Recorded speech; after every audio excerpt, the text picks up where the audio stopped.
I've always been under the impression that people feel an inadequacy or something in their own personal life or self, so they feel like they have this really nice, souped-up car, it'll give them more value or make them more attractive to women or whoever. Oh my god.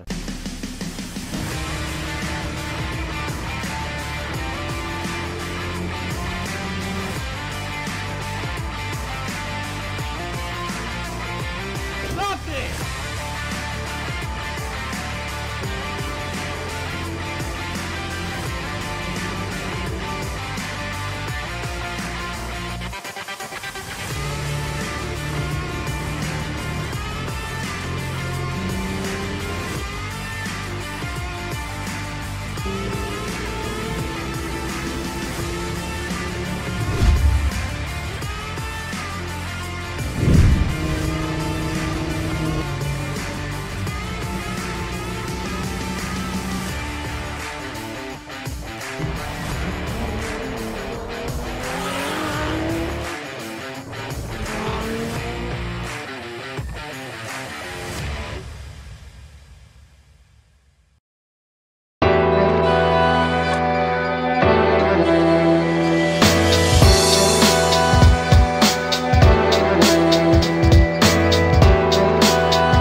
Oh boy.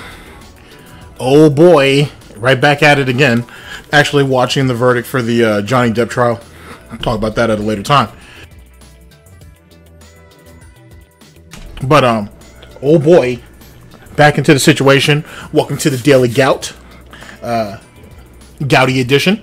I'm your host. And, there are times as a fan of detractors, right? As a fan of your detractors, trolls, haters, and critics, where the cosmos, if you will, the Gouty sphere, praise be almighty, comes down and helps you out when you're in a fuddle. Now, I am someone who advocates very sternly to use Pig-Pig-Go if you're looking for something.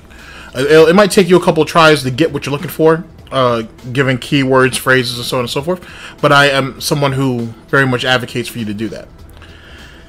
I also am someone who very much relies on memory, to be honest, as best I can.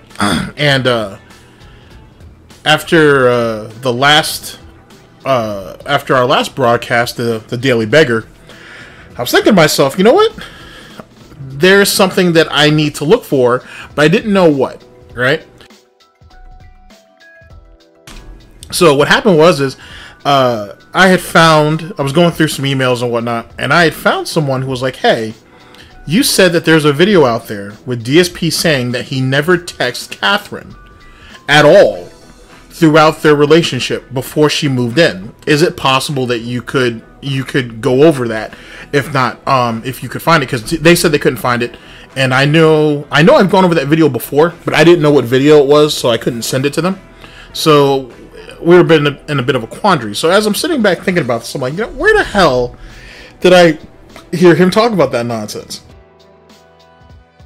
And then I thought about it, and I was like, wait a second. He talked about that in one of his coping videos about John. And then I was like, wait a second. Is that bacon? Is that maple? Is that maple smoked bacon? Defiant sniff. So then I was like, okay, so I need a coping video about John Rambo that talks about Catherine. And I'm thinking SnortBucks or Mrhuth stuff. Now, before we even get to that part, it was like, okay, well, I need to figure out when he may have said that. And when did he say that? Now, that right there took a little bit more time. So going to a SnortBucks video would have been a little bit harder because I would have had to try to figure out where it was. So instead, I decided to go through Mrhuth stuff and check through his videos. And praise be, we end up finding it. It's as a Minecraft video. It's one of these. Remember when he was doing the Minecraft stuff back in the day, where people had to pay him to do projects that he would personalize for you or whatever. Really, that was Papa Vera, but you know what I mean. And I found it. And there's a lot that I need to address in this video. There's a lot to be addressed in this video before you guys go into Saturday's event with DSP going over the John and Howard response video. So that's where we're going to talk. So the Catherine part of it is in this. He also brought up something in this video at the 28 minute mark. He said that he would never react to this video. So that's going to be funny once we get to that part. He actually said a bunch of things. I got notes because I'm professional. I'm not professional. Let's see here. He says, okay, now this could be metaphorical, so take that for what you will. But he says that he had a statement in this at the 18 minutes and 20 seconds mark about how in the John and Howard response video, how they put on a fake face where, oh, he can reach out to me at any given time. You know what I mean? If he ever wants to talk or whatever. Now, like I said, that could be metaphorical, but but I've never seen the original John and Howard response, right? I wasn't around at that time. So I have to assume that blank, like black screen screen is what it was. It wasn't like both of them doing like a podcast type situation where both of their faces were on screen or anything. But I have clear evidence that back in 2019, our boy DarkSydePhil was still watching it and fuming about it back then. So I want to point that out to you. I've also brought up to you many times that, hey, you know, GTG, you said that DSP had said something along the lines about, you know, his number had never changed, and so if people wanted to reach out to him, if John and Howard wanted to reach out to him, they could. Didn't James the Lester say the same thing? He did. Actually, we both did. Actually, a lot of people have. I actually have this in this video. He actually confirms it, so I'll be able to give that to y'all. I've got some fun stuff involved. This is going to be a good listen. I'm going to be honest with you, there's going to be a lot of rewinding. I will leave the link down to Mrhuth Stuff's video in the description. If you want, I can even put the timestamps for the Mrhuth Stuff video, not necessarily for this one. Robert's actually pretty good about doing that. And most people, if I've said something that they felt that was interesting, they'll usually put a timestamp in the comments as well. But if you want timestamps for the Mrhuth Stuff video, I can leave that down in the description as well, or I can have someone put it in the comments for you guys at a later time, just for some of the stuff that I'm pointing out. If not, just enjoy watching it, and you guys can decipher whatever you want to need. Whatever you need and whatever you want to do. So, yeah, fun times all around. Yet again, welcome to the Daily Gout. And, bacon. Bacon. So let's go ahead and just get into the situation. Thank you guys for all showing up. And, you know, let's get to the video. See you guys in a second.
Send me $2.50. I don't mean to pester. I was surprised by your answer. I thought you enjoyed wrestling. I know it's just silly fun, but someone say so our game. I do like wrestling. I absolutely do like wrestling. But I'm not serious about it like I used to be. Like, Yeah, we'll talk about that in a minute, because, you know, profitability, you know what I'm saying, essentially is the carry of the day. Ladies and gentlemen, we are here with Mr. Huff Stuff. Let's see, DarkSydePhil thinks about John Daly. This was published on December 10th of 2019. The link will be down in the description. As well as, I want to give a big ups, huge shout out, someone who's been very, very cool with us here at GTG Network and Productions for a while. Hate Army Watch. I understand they're laying low at the moment, kind of licking their wounds. I hope they get back soon. Same with any detractor, troll, hater, or critic who has something taken down for any given reason. Hopefully you guys get back in position very, very soon. Same thing with over there on the wing side of the situation, as well as those on the low tier God side of it. We're all detractors, trolls, haters, and critics here and shit. So big ups to all of them, and hopefully they get back in position whenever they get a chance to get back in position. So big ups to everybody on that, as well as all of my fellow detractors, trolls, haters, and critics that are currently in position. I'm glad to see everybody doing well. Big ups to Ravens Dolphin, for example, who is over 2,000 subs now. Stuff like that. So big ups to all of them. Let me go ahead and restart this video for you, and let's get back into play. Here we go. A dull under Paul, whatever that means, send me $2.50. I don't mean to pester. I was surprised by your answer. I thought you enjoyed wrestling. I know it's just silly fun, but someone say so our game. I do like wrestling. I absolutely do like wrestling. But I'm not serious about it like I used to be. Like, I used to be like, oh my god, I have to watch every single wrestling show the night that it comes out. I have to be in on all the wrestling lore. I have a wrestling commentary show that I do with a friend of mine. And so I have to watch all the new wrestling and do full-on ratings of every show and everything. And I'm not like that anymore. I am now a casual... But does that sound like a fan, though?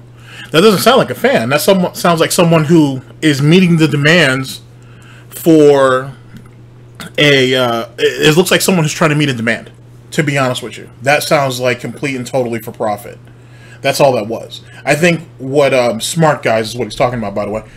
I think what that was, it was supposed to be a fun show between the two of them, right? And I think that's how John approached it. It was a mutual passion that they had. And, hey, they would be able to talk about it. They'd be able to talk about it to an audience who also had a similar interest. And you kind of build up, and it kind of envelops into a much larger community within a community, right, where people can go ahead and speak their thoughts that maybe they wouldn't speak somewhere else. Or for people who may not have a voice and may not have had the confidence to have it, to now be able to get it out there. However you want to place it. But DSP quickly turned it into something that was strictly about profit. And like anything else, essentially, when you kind of take the love out of something and you make it about profit, which means there has to be deadlines, that means you have to be on top of it. You have to make sure that you're covering as much of it as possible to make it seem like you're the leader within your industry, or it makes you seem incredibly knowledgeable so people come to you first, or whatever the case may be. You take all the fun out of it. It becomes a chore, and sometimes the people who are in there with you, whether they're getting paid for it or not, it's just not fun. Money isn't the end-all be-all for everything, especially as it pertains to a hobby. Hence the reason why, oh, this was my hobby before I turned it into your job. Well, you were shit at it when it was your hobby, and now look at where it's at now that it's your job. It kind of makes sense. You know what I'm saying? It kind of makes sense. I have WWE Network, okay? And, you know, when I get a chance to watch the shows, whether it be Raw, SmackDown, because I have Hulu too, so whether I watch Raw, SmackDown, when I get a chance, WWE NXT, WWE 205 Live, and also NXT UK, when I get a chance to watch the shows, I do. But if I have a week where I don't watch them, I don't watch them. I don't stress out about it. I don't worry about missing a show.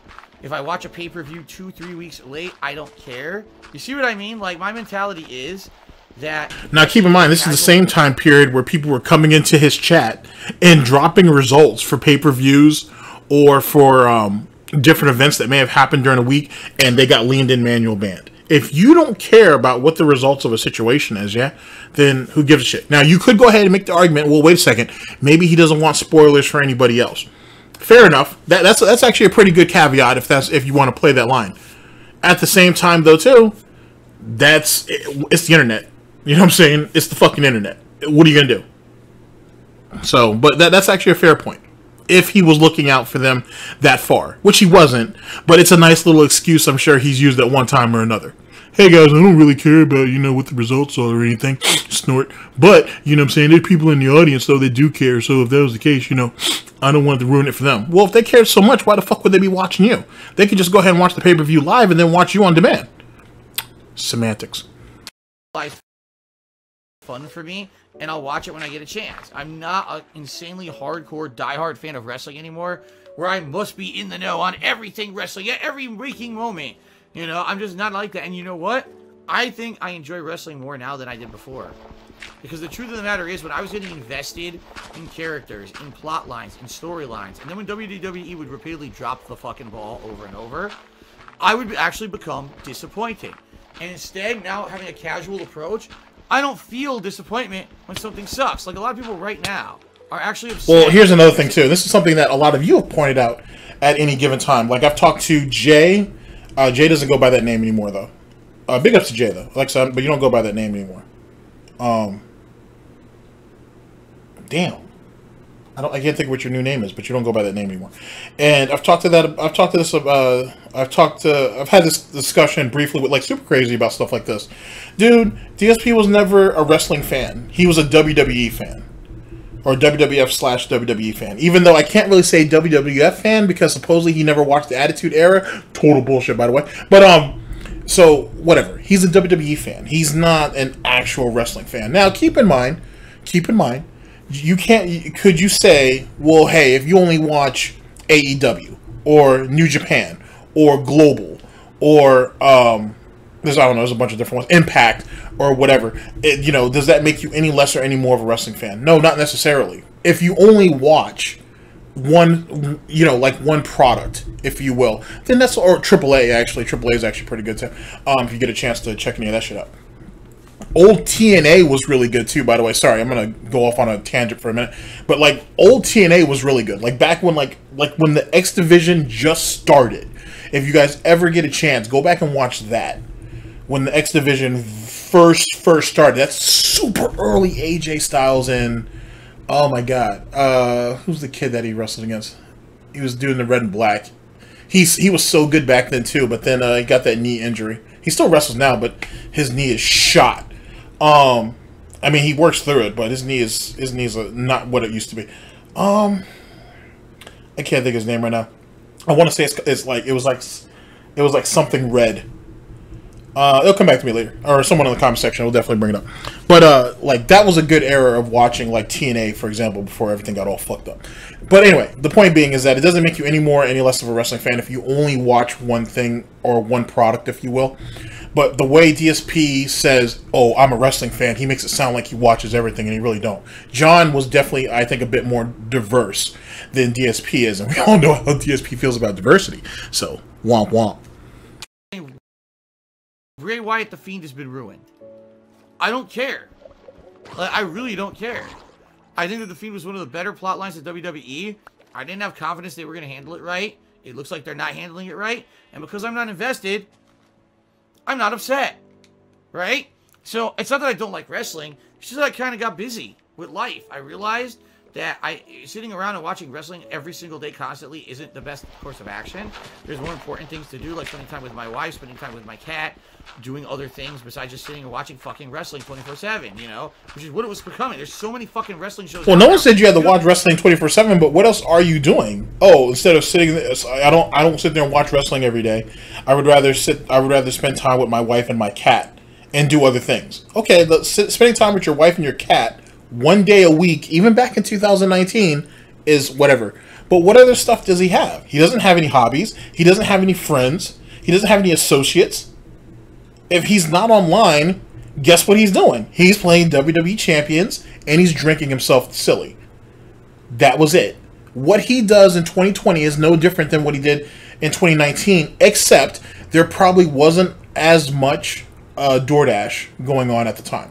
Do I think if you were able to go back and look at his bank statements from 2019, I think Total Wine would still pop up? Do I think if you went back and looked at his bank statements and credit card transactions or whatever back in those days, do I think you would still see a lot of what was it that I had said? Oh, you would see a lot of transactions for Apple gift cards, or Apple iPay cards, or whatever the case may be, and that in turn was being used for WWE champions, or even whatever. You know what I'm saying? Do I think you would see those type of transactions? Absolutely, 100%. So not much has changed. The only difference is he was on Twitch and he felt like he was secure. That's all it was. Other than that, what you see in 2019 isn't too much different than what's going on in 2020, except for things were a bit more, it wasn't as slow in 2019 per se. I mean, it depends on how you perceive that, and everybody perceives that differently. To watch wrestling 24/7 to be in the know of all of it. I have many other interests and hobbies and things I like to do. I want to spend time with my family. I don't want to fucking sit around watching wrestling. But also, it shows you, though, too, how out of touch he is. Dude, you know how many fucking other YouTubers that I watch for wrestling? Do you know how many fucking websites that I can go to and get wrestling news? Do you know how many websites are out there that you can find the dirt sheets? I mean, yeah, they all have the same fucking dirt sheet, but you know how many websites you can find? Just like that. And I can do all of that without watching anything in WWE. You know what I'm saying? I can do that without watching anything in AEW. AAA is a little bit harder. You know what I'm saying? Or anything on the independent, or most of the independent circuit's a little harder too. But you know what I mean? Like, if you want it, you can find it. And you can do it without actually watching it. It's no different back in 2019. What was this guy's name? I don't know if he's still around now, but he was notorious for leaking shit as it pertains to the results for pay-per-views, for Monday Night Raw and SmackDown. It was something Dolphin fan, I think. I don't know if he was on Twitter. I feel like he was on Twitter because I thought I was following him there for a while, but I know he must have been on Reddit too. He used to drop that shit all the time. Like, and he was consistent about it too. Like, he would drop that shit like a week in advance. And he had to have been someone who was working. He had to have been someone who was working close to the product. If he wasn't working for the product, he was working close for it. And the fact that WWE never found out who he is, as far as we know, tells you something. But the point being is that if you want that information without watching it, you can do that. You can very well do that. WWE is so predictable, I think, that you could literally watch watch the clips of it on Twitter, or just watch the clips on WWE's official YouTube site and get the gist of it without, ever watching any of the actual story in its entirety. That's just my thoughts, though. So I do like wrestling, but I'm just not hardcore into it like I used to be. And I think it's a good thing. I honestly think I enjoy it more this way. So I'm probably going to stay this way. Keep in mind, when I was super hardcore into wrestling too, again, it was mostly one of the motivating factors was I was doing that commentary show, Smart Guys. So I had an incentive to be in the know about wrestling because I was going to talk about it every single week. And if there was a show or two I didn't see, that was something I couldn't talk about on the show, and people might want to hear my opinion and couldn't get it. But then the show got canceled. And so it is what it is, right? Thank you for admitting, though, that, hey, I did it mainly I was basically chasing the dollar when I did it. I wasn't really a fan. I just did it because there was a lot of money there. Or there was potentially a lot of money there. You'll see more of what I'm trying to say as we go along. If anything, the one regret I have about Smart Guys is that it always ended on the premise that it was going to continue, because it was supposed to continue with myself and my friend John Rambo. It was supposed to just continue as a remote thing where he called in and we did a remote version of it over the internet. And he told me for the longest time, yes, don't worry, we are going to still do the show. It's just going to take a while. I'm busy with my own personal stuff. And it always was another excuse, until, of course, eventually I found out he was lying the whole time. He actually didn't want to do the show. He had all this pent-up aggression against me. How is that an excuse? That dude said... He read the guy's text message on fucking live. So he knows what John said. John said that, hey, I'm working through some stuff. I'm working through some things. I got to move. You know what I'm saying? I'm looking at getting another job, whatever the case may be. I got stuff that I need to work out. Once I've gotten my shit together, once my house is in order, once my yard is cleaned up, then I'll go over there and deal with your bullshit. Keep in mind, the way John is speaking about this, DSP wasn't throwing John no checks. You know what I'm saying? And John was doing content with DSP up until when he moved. And what was that, early 2014? So John wasn't making any real money like that around that time. You've moved off. John wanted to finish Snozman and Hole Punch. And then, because all the time he devoted to that, I'm literally telling you what he said verbatim almost. Because all the time he put into Snozman and Hole Punch, he had burnt some bridges. He had done some damage. He needed to rebuild. He needed to reestablish. Right? He needed to take time for himself to get his shit in order. He didn't have time to think about DSP. Just because DSP has factored John into his business plan doesn't mean John has done the same. And yet again, John wasn't catching no checks from DSP. Now, most of you are probably saying, well, most of you aren't going to say this. A pay pig would say this. A cult member would say this. Well, how's DSP going to pay John if John isn't working? Okay. Okay, all right, piggy. You know what I'm saying? You piglets out there, let's go ahead and talk business. DSP says that he paid John handsomely, or 50%, or whatever bullshit you want to say, every time they did work, or every time they did something each and every month, or whatever. Okay. John says that he got his $100. He got $100 every time he came up to see DSP, and that was a 3-hour trip, round trip. $100. You know what I'm saying? That's wear and tear on the car. He's got to get himself a meal. And he's missing a day of work because he's out here helping DSP. You think $100 is worthwhile? If John does that, that's 3 hours. If he does it over the span of a weekend, let's say Friday, Saturday, that's 6 hours. That's a 6-hour drive for John for $200. Let's go ahead and further that point. Not only is it a 6-hour drive over those 2 days, then he has to spend another, 8 hours with DSP to make it worthwhile? All that for $200? So 14 hours to get $200. Now, you guys want to talk business, right? DSP is a businessman. Let's talk about business. Where's the residuals at? You guys know what residuals are, right? Meaning whatever product or whatever it is that John had contributed to, what is that making? It's not about what did it make that month. What did it make the month after that? What did it make the month after that? What did it make the month after that? DSP said that Machinima used to give them detailed reports on what videos did what each and every month. Was DSP paying John his residuals? Did he? It's February. Well, we'll use our current timeline. It's June. It's June right now. Is DSP still sending a check out to John for February? For March? For April? Ask DSP that. So DSP can talk all the shit he wants about, oh, I paid him up front even if it was at a loss to me. That's not true because DSP was winning in the end. This goes back to that short-term thinking I've kept telling you guys about. Just something to think about. If we're talking about business, and if John was paid so handsomely, this is worse than the fucking music industry. Give the rapper a bunch of money up front and shit, and then fuck him, he or she, over on the back end later on down the line. Just throwing it out there. Just throwing it out there. I guess you could get a 360 deal. But then again, depending on how a 360 deal is structured, it's not as terrible as people make it sound, but that's debatable. Everybody's situation is different. And apparently it was never going to happen. I wish he had just told me instead of lying to me for 1.5 years about it. But what I would have liked to do if that were the case would have done like a final episode. Because that was a show that ran a long time. When was John going to have time for a final episode? John's telling you right then and there, hey, I can't really get into this right now. I've got stuff to do. The text message said all that. So now DSP's like, oh, well, he should have just been up front and told me that he was never going to do it. Even though John didn't know, he just said, hey, you need to take some time off. Now DSP's like, well, I demand you to go ahead and take time off so we can do a finale. Fuck off. Do it yourself. If you really gave a shit... Sorry. As you get a little bit older, you have to temper yourself a little bit. So let's go ahead and let him finish his point. My thing is, if John couldn't commit to continuing the series off, we should have done a finale show right then and there.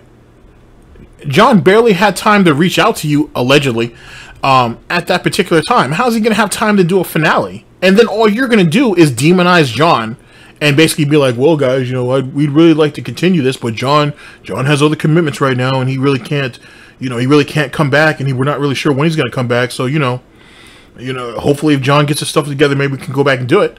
Why didn't DSP just be a man about it and be like, hey, guys, I don't know when Smart Guys is going to come back. We're going to do I'm going to do a solo broadcast or whatnot.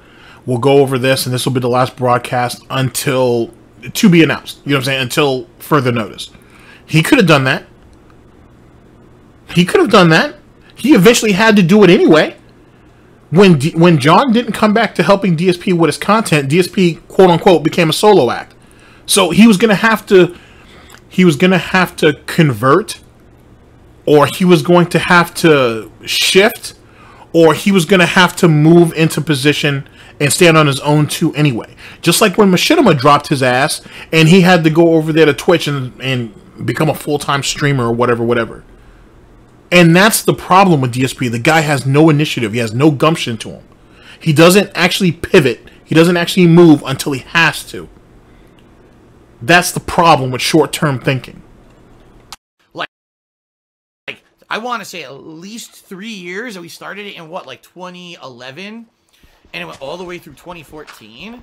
So when you do a show for that long, you feel an attachment to it. Like I do, I feel pride that every week I was one of the guys who watched every wrestling show, and, you know, I dedicated myself to doing it. And by the way, I should say this too. Maybe I should have seen the signs that maybe John didn't really care as much about the stuff we were doing as I did, because Smart Guys, he liked watching wrestling, but by the time that we were doing it for like a while, he started complaining about it and was like, man, I'm just going to come and you tell me the results, and I'll just tell you what I think about the results. So he basically stopped watching the shows and would just listen to me reading the results and would just react during the show. He wasn't even watching the wrestling anymore, you know? So maybe that should have been an indication that he didn't really care about that stuff anymore anyway, and he basically didn't want to do it. But I was basically taking his word for it, and he kept saying he wanted to do it and whatever. I honestly now, you know, years later, I think about it, and I'm like, he probably was just still doing it for the money, because he knew that I was paying him every show that he was on. I was paying him to be on the show. But he probably didn't like it and didn't want to do it anymore, but didn't want to not get paid. So he just kept doing the show, but even though he wasn't watching the wrestling and wasn't really invested in it anymore. Now, let me call massive bullshit on this. And the reason why I do that is because in the John and Howard response, John calls out the fact that when DSP had moved initially, he was like, hey, DSP was like, hey, I want to continue Smart Guys, yada, yada, yada. And John's like, okay, well, yet again, I got stuff I need to do and whatever. Well, and DSP will send out these text messages to him like, hey, man, when can we start getting back to the content? When can we start getting back to the content?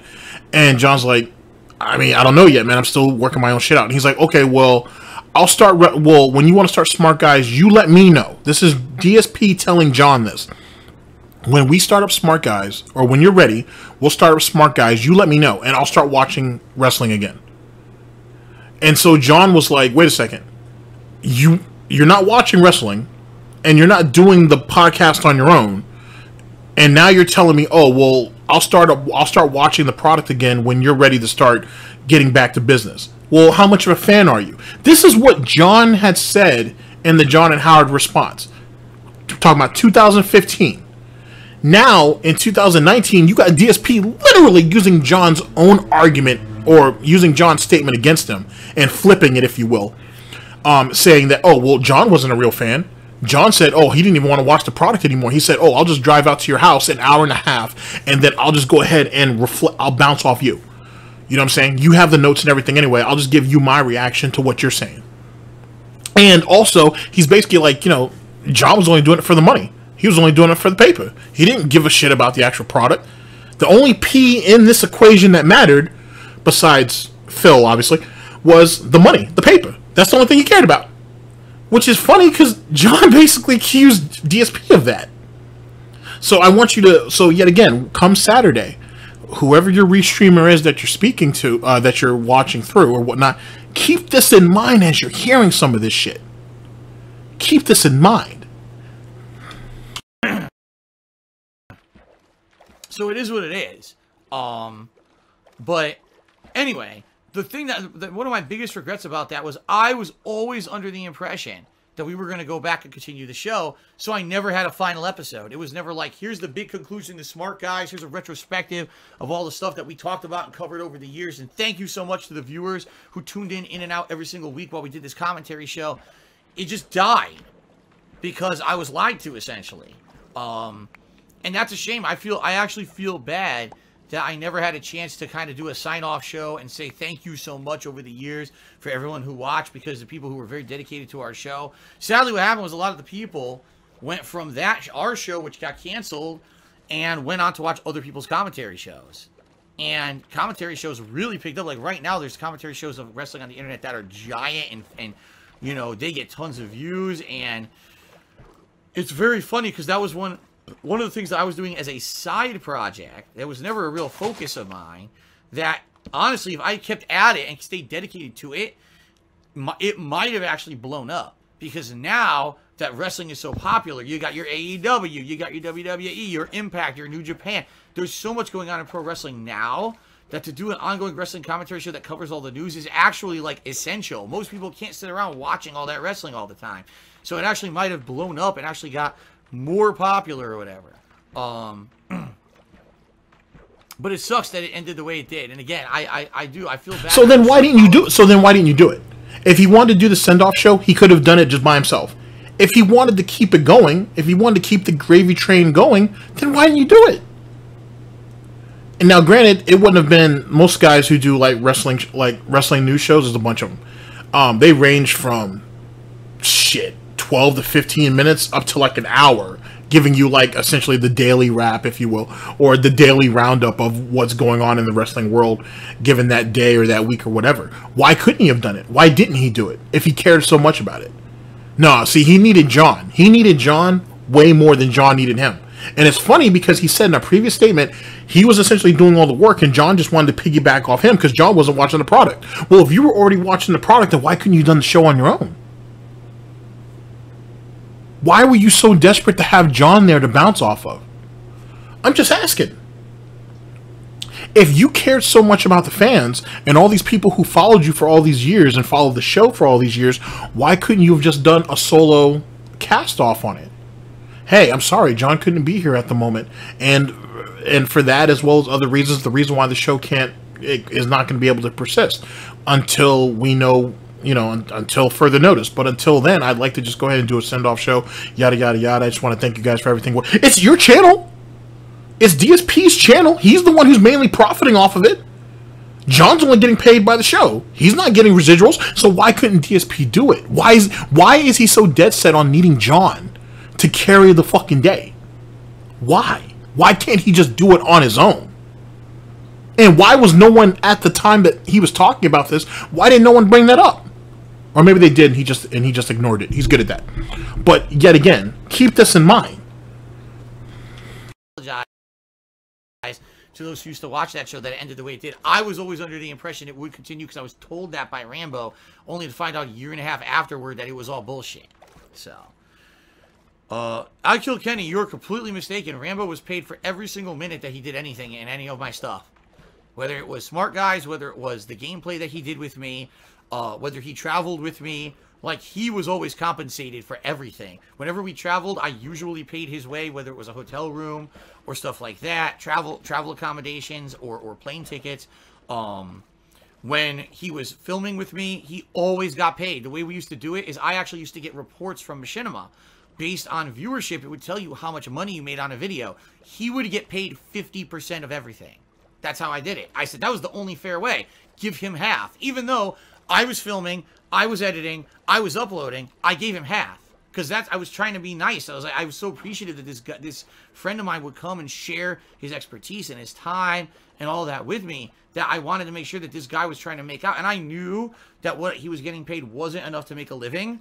I knew that sadly he had to have another job outside of what we were doing, and I felt bad for that. Did you hear the hesitation when he said, well, he had to have another job outside of this? Did you hear that? Did you hear the stuttering? That sounds like someone who's deathly afraid of doing real work. And then I'll play the clip back because I didn't want to jump in right then and there. But on top of him basically saying that John was basically in poverty, right? And I'm just trying to help him out and shit. Dude, John did the driving. John did a lot of the recording too. He didn't have to do the editing and shit because guess what, Phil? There wasn't any editing. You were just cutting shit up and throwing it on the channel. Your channel. It wasn't like you two had a joint channel. It was your channel. And John was not making half because if you hear DSP ever talk about how how well DSP tries it. How much money, I should say, they should have made, or they made back in the day.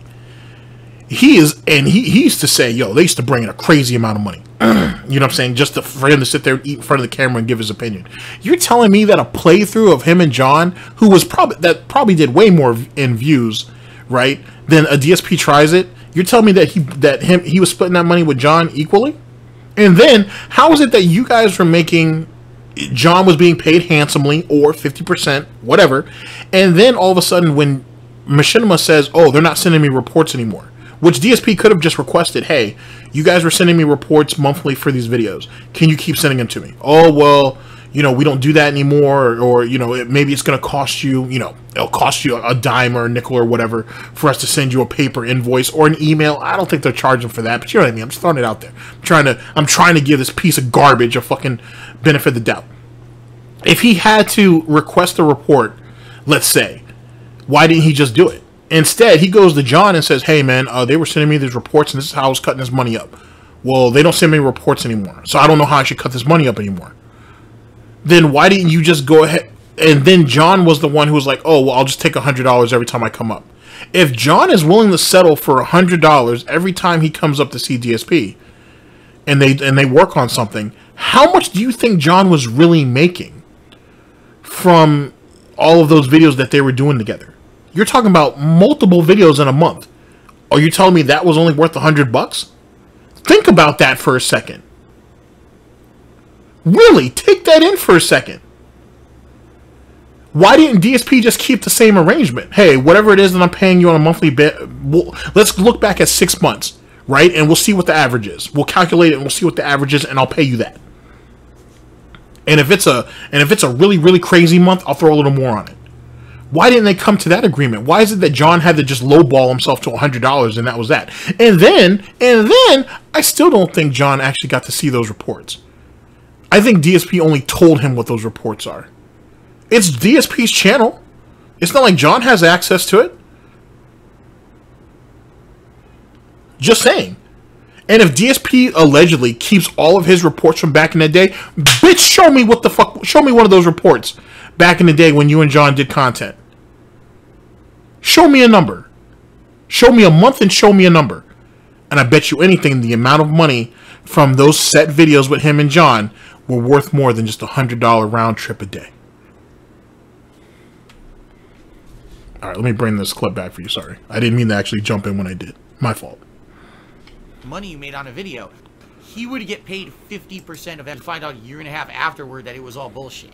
All right, right here. I killed Kenny. You're completely mistaken. Rambo was paid for every single minute that he did anything in any of my stuff.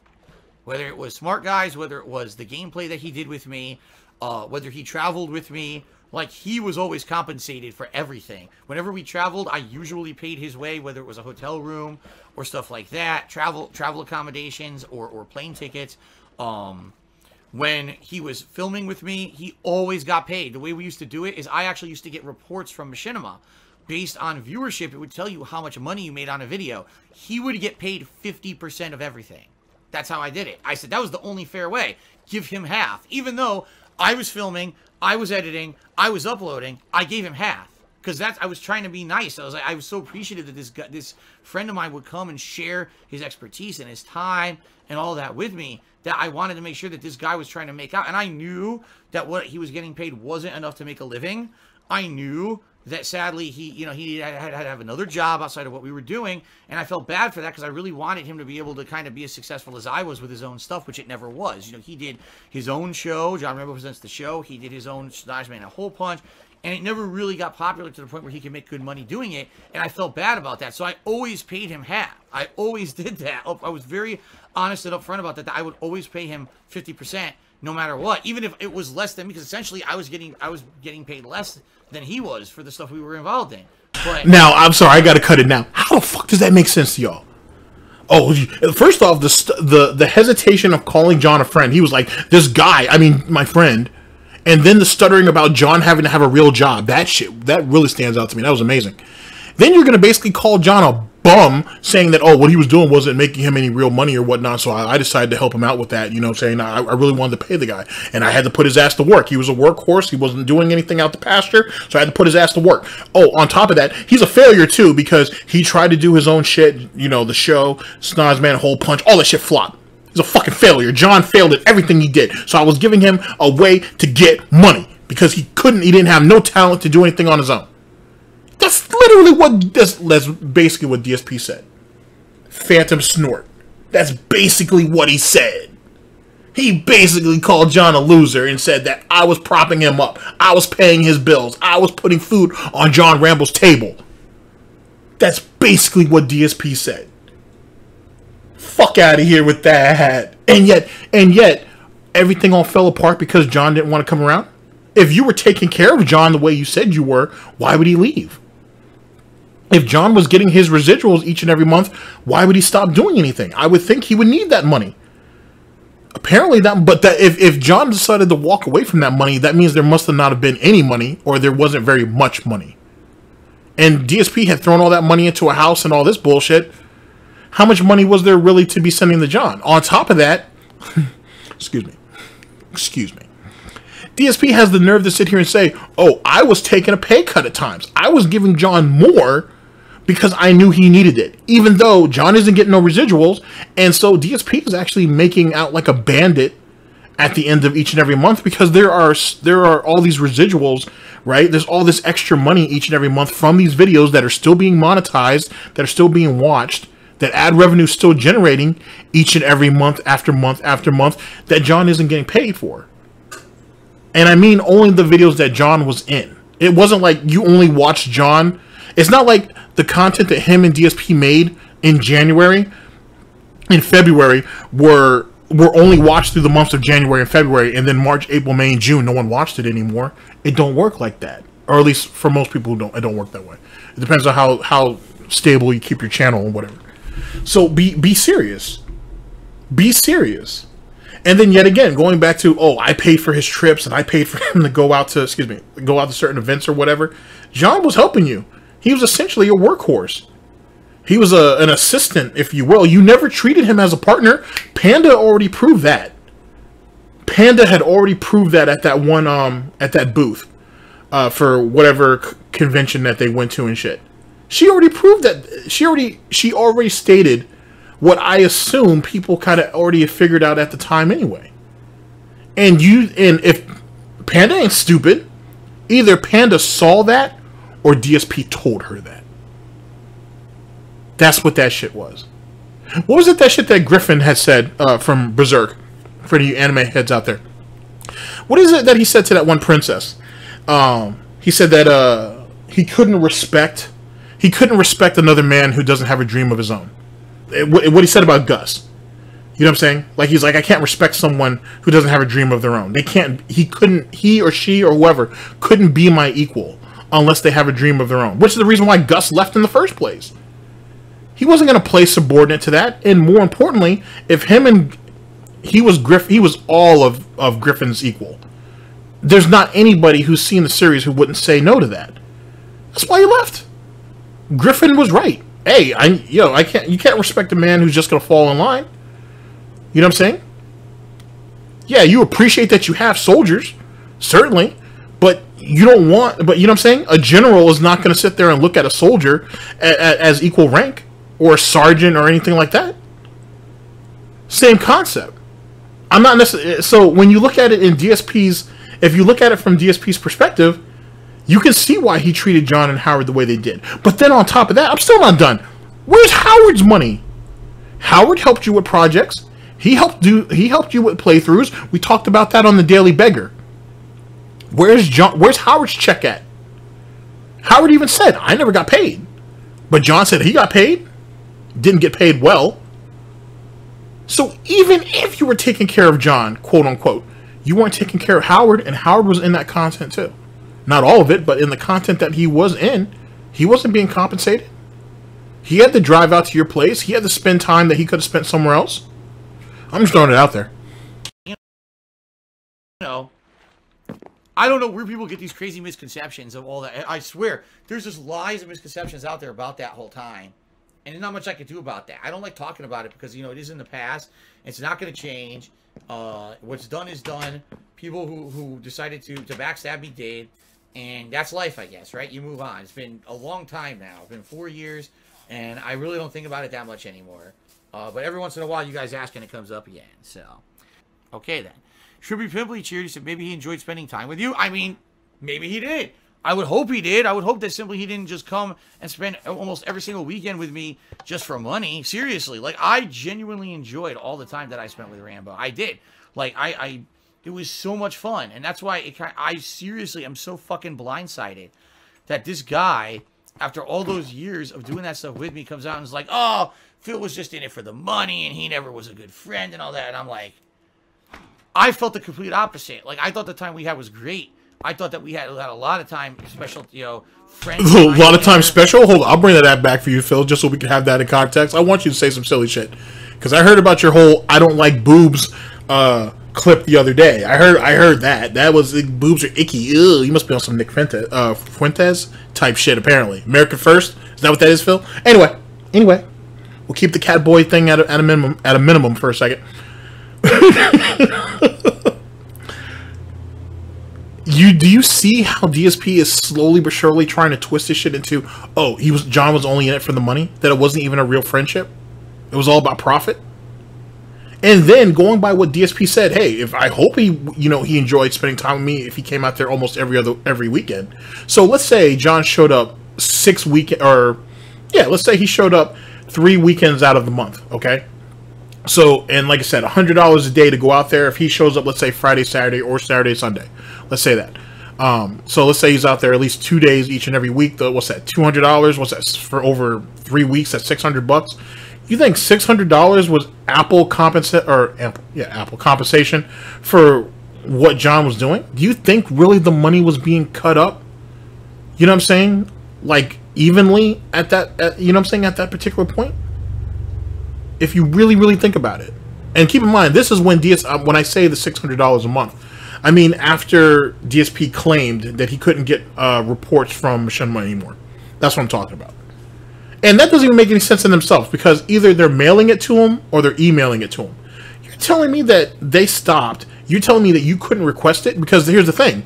DSP had said, oh, they don't send me reports anymore. He never said anything about how, oh, well, I went to request it and they said they can't do that anymore. He never said that. He just said Machinima stopped sending him reports. And you know how DSP is. If DSP is not serviced, if he's not being waited on, you know what I'm saying? He doesn't feel the need to go out of his way to ask for anything. So yet again, how much was John really being fucked over? Whether because DSP's stupidity, laziness, or greed. How much was he really getting fucked over on? Blindsided that this guy, after all those years of doing that stuff with me, comes out and is like, oh, Phil was just in it for the money and he never was a good friend and all that. And I'm like, I felt the complete opposite. Like, I thought the time we had was great. I thought that we had a lot of time, special, friend time together. And, I thought that we were close and everything. Special friend time with each other? What's that guy's name? That Nick the Knife, or Nick Fuentes, that he's sitting here getting all butthurt over? Jared, or whatever that guy's name is? This John and Howard shit starting to sound a whole lot like that Nick the Blade and Jared situation. That's what this shit sounds like. Whatever, to each their own. I'm not criticizing anybody about anything. I'm just saying, like, DSP is sitting there talking about John's toes and shit, and said they're gonna make love with each other or whatever. Nick is sitting there with a black light looking for cum stains on fucking couches and fucking beds and shit. It all sounds weird, but if that's what they're into, to each their own. He thought complete opposite. So it's just funny how people can have completely disagreeing viewpoints on this when they're in the same fucking building doing the same thing. I don't know. That's just me, though. That's just my take. That's all it ever will be, is my take. He'll always have his point of view and his opinion. I'll always have my point of view and my opinion. It's just, I am very sad the way that it ended, the way that it did, because it was his choice to do that, not mine. And like I said, one of my biggest regrets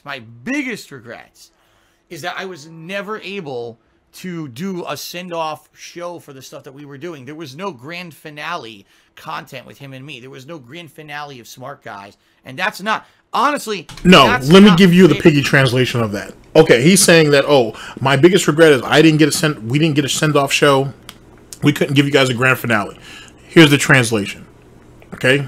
Here's the Snort in translation. I'm mad that I couldn't profit off of John one more time. That's really what it was. He's mad that he couldn't profit off John one more time. That's what it comes down to. That's why when DSP was about to move, right? He reaches out to Howard because Howard and him were in like they had an active playthrough going on. And he basically threatens Howard. He's like, hey, you need to come out here and finish this playthrough with me.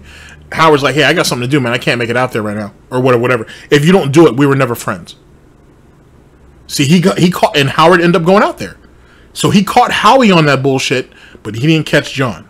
He's mad that he couldn't financially fuck John one more time. That's what it was. He was mad that he couldn't get over on John one more time.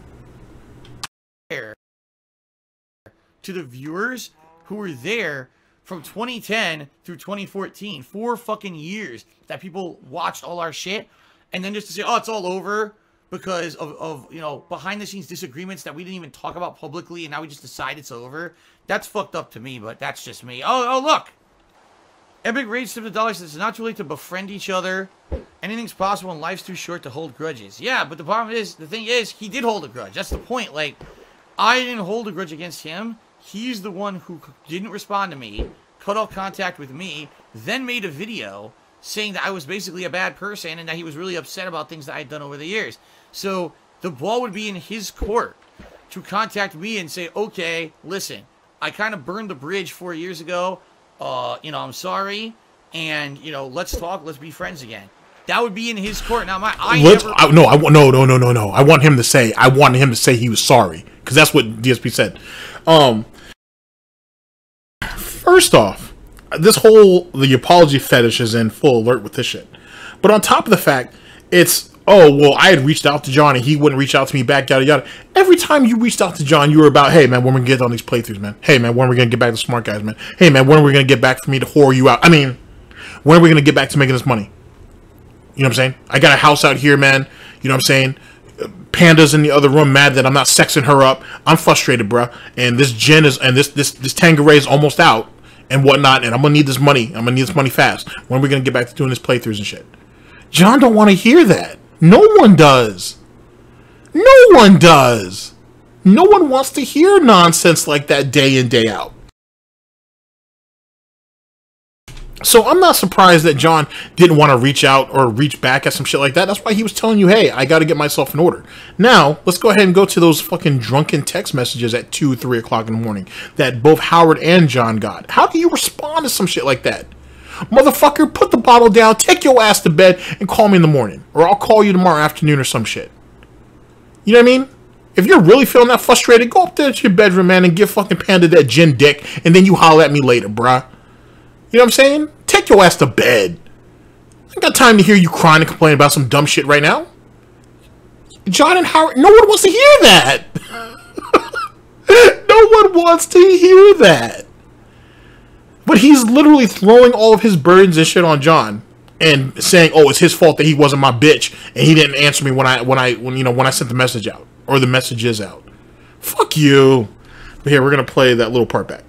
I want to hear this apology fetish. He needed to call. He needed to reach out to me. He needed to apologize so we can go ahead and get our friendship going. So then I can get him back out there in the fields.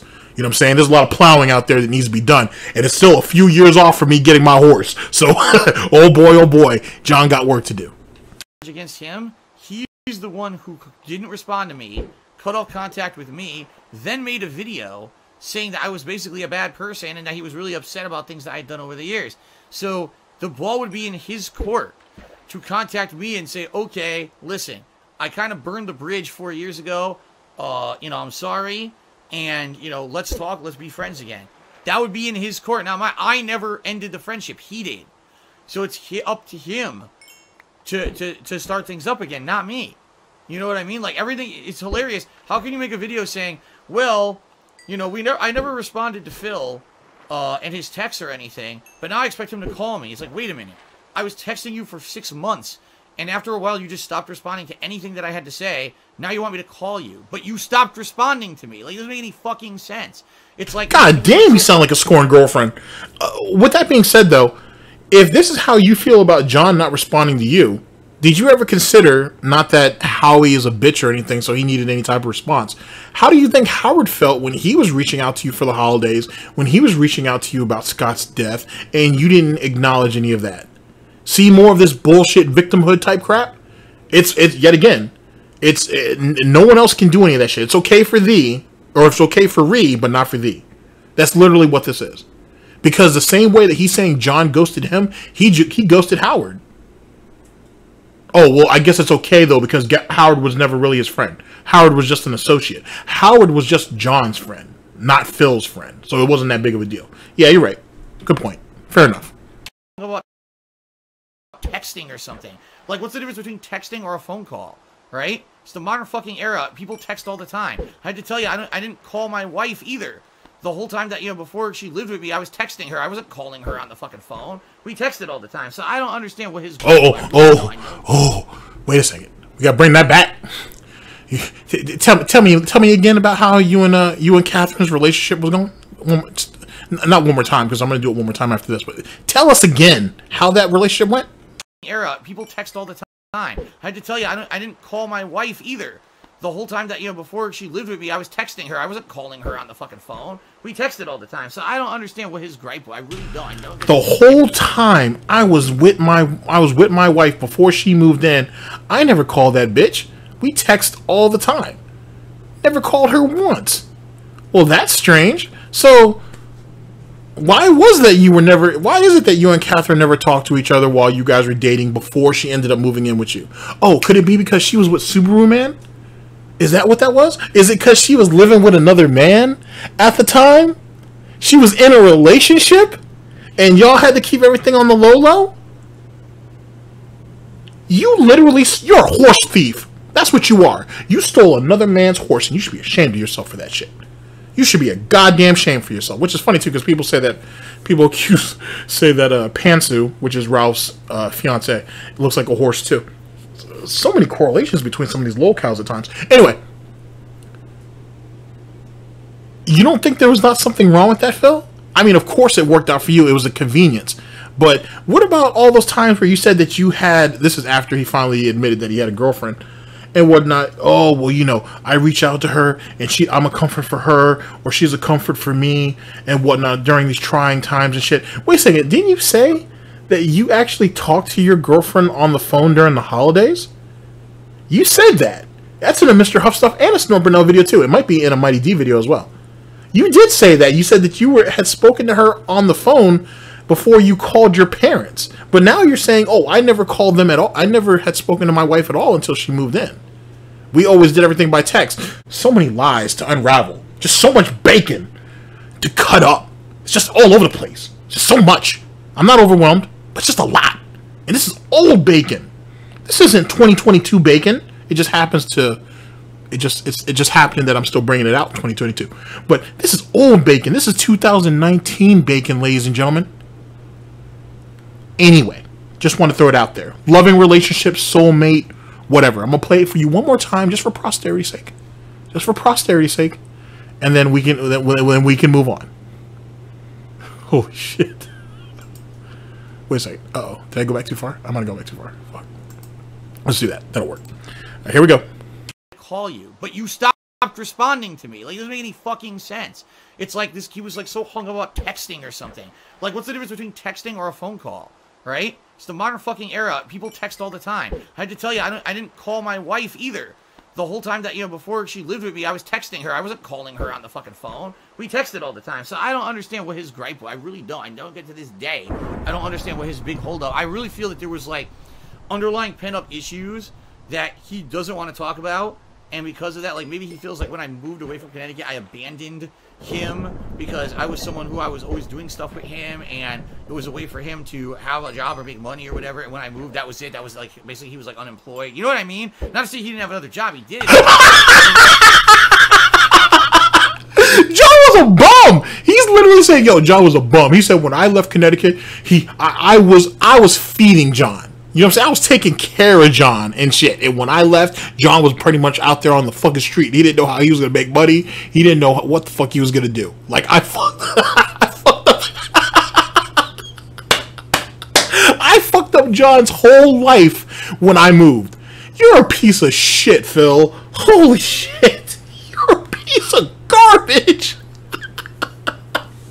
Yo, listen to this man in Taken. Okay. Excuse me. I'll bring this back for you. Sorry, I should have muted it right there. I'm gonna bring that back for you. But take in what this idiot's saying. This dude is literally saying that, like, he's literally saying that he was like the driving force in John's life.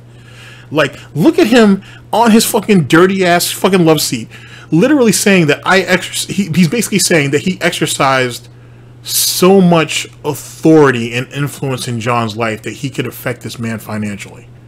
And by that, he affected everything else.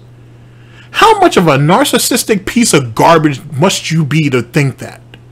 That literally, someone who came out there on the weekends to help you out, you literally had full control of. He's literally talking about John like he was a dog. Worse than a dog. Or below a dog, even. Like he's saying that John was basically a serf. And when Phil left Connecticut, oh, you're free now. You know, good luck. And whatever your endeavors are. Bye, bitch. And he was out. Like, he literally freed John, and then he was gone. And then when he wanted to call him back to, you know what I'm saying, back to servitude, oh, John was too used to being free, so he didn't want to come back. I'm just saying, obviously I'm exaggerating grossly, but you get my drift. Holy shit. Fucking John was a bum. Even you saying John was a bum. Oh, hurtful. Just hurtful. That he doesn't want to talk about, and because of that, like, maybe he feels like when I moved away from Connecticut, I abandoned him because I was someone who I was always doing stuff with him, and it was a way for him to have a job or make money or whatever. And when I moved, that was it. That was like, basically, he was like unemployed. You know what I mean? Not to say he didn't have another job. He did, but you know, it never, admittedly, it never was a discussion where it was like, well, I wouldn't move out of Connecticut because Rambo was doing co-op with me every week and making money doing it. That was never a point of discussion at all. He never even brought it up. Maybe that was part of it. I have no idea. All I know is what he said in a video, which to me, watching that video, it doesn't make any sense because the stuff he's saying was never explained to me, never portrayed to me in any way, shape, or form. And you are fucking sick. You are fucking sick. Oh, when I left Connecticut, I left John out on the streets and I just left him to fend for himself. He didn't know what the fuck he was going to do. and then, oh, John might have been mad because I picked up and moved out of state, or across the country, certainly, and he didn't know what he was going to do, and he may have felt like I abandoned him. That shit is crazy. That shit is crazy, because when you go back to, like, 2015, and you listen to some of the DSP questions about John, the resentment that DSP had, he made it sound like John had abandoned him. And now DSP trying to flip the script, massive coping, right, to make it seem like, oh, nah, yo, John was a bitch boy. He was a bum. He was broke. He couldn't do shit without me. He couldn't do shit without me. So when I end up leaving Connecticut, you know what I'm saying? DSP is literally trying to say he Jay-Z. And Biggs and, and Howard was Biggs, and fucking John was Dame Dash. And he was like, yo, I'm leaving Rockefeller. I'm about to do my own shit. Hopefully y'all fend for yourselves. That's literally what you... Oh my god. Oh my god. So John was a bum. He had abandonment issues. Is a liar, apparently. All this shit. Oh my god. And we still got so much of a video left to do. This bacon ain't gonna cut itself up. Fucking hate. How do you fucking get to this point? How are you, a bum who just sits on his love seat all day, begging people for money, have the nerve to sit there and say that other people needed you, other people were dependent on you, other people were hurt when you abandoned them? Fuck out of here. Holy shit. Personal experiences from my side, It makes no sense. How can you say that I was not contacting you when I was? You were ignoring me. You know, he was ignoring me for 6 months. He was barely ever responding, if he even responded. And then come to find, oh, well, I really feel that every time he texted me, it was just about filming something. That actually wasn't the case. But when you don't respond to first off, you said that John was responding to you for 6 months, and then afterwards he abruptly stopped. Now you're saying for 6 months he just didn't speak to you? You kept contacting someone for 6 straight months, and they weren't saying shit to you? You couldn't take the hint after a month or two? It took you 6 months to come to the realization that they didn't want to fuck with you. Think about that, ladies and gentlemen. Think about that. No, he was ignoring me for 6 months. He was barely ever responding, if he even responded. And then come to find, oh, well, I really feel that every time he texted me, it was just about filming something. That actually wasn't the case. But when you don't respond to my text, how would you ever know? You see what I mean? He stopped responding to me, so how would he even know what I wanted to talk about when he never fucking bothered to even respond to me? So, it just seems to me that for him, he had this mindset or this idea in his mind, and he got so fed up that he wanted to completely and definitively say, end it. You know, there's too much stress associated with it. There's too many people constantly pestering me on the internet about when will I be in a video with Phil? What's going on with you and Phil? So he decided to make that video because that would end. That cut it off. And since then, no one's bothering him about me. No one's now keep in mind, I like how this came out. This was DSP's fault. This is DSP's fan base's fault. Because DSP was the one who was throwing jabs at John and Howard for months on end, right? And you had fucking DSP fucking cult members running out there and shit, reaching out to John and Howard, either when they were out in public or when they were at conventions or on Twitter or whatever the case may be, saying, when you're going to do content with with DSP, when you're going to do content with DSP. That's DSP's fault. He's the one that put the notion in those people's mind that, hey, I don't know why they're not reaching out to me. I'm not sure when the next time we're going to do content. Ask John. Reach out to John and find out. I don't know what to tell you. What do you think those people are going to do? And now he's mad because John and Howard made a video and basically said, fuck off, when you were the one who agitated that situation? And everyone knows now that he wants nothing to do with me. And he was basically freed of that online kind of harassment and constant Phil. He got to kind of move on and do whatever the hell he wanted and kind of not have to worry about the whole DarkSydePhil involvement anymore. I really feel that's why he did that. And that's why, again, if he actually had wanted to be friends, he would have responded to one of those texts, or after the video and after hearing how negatively it hurt me, he would have reached out and said something. He hasn't in 4 years. He doesn't give a fuck.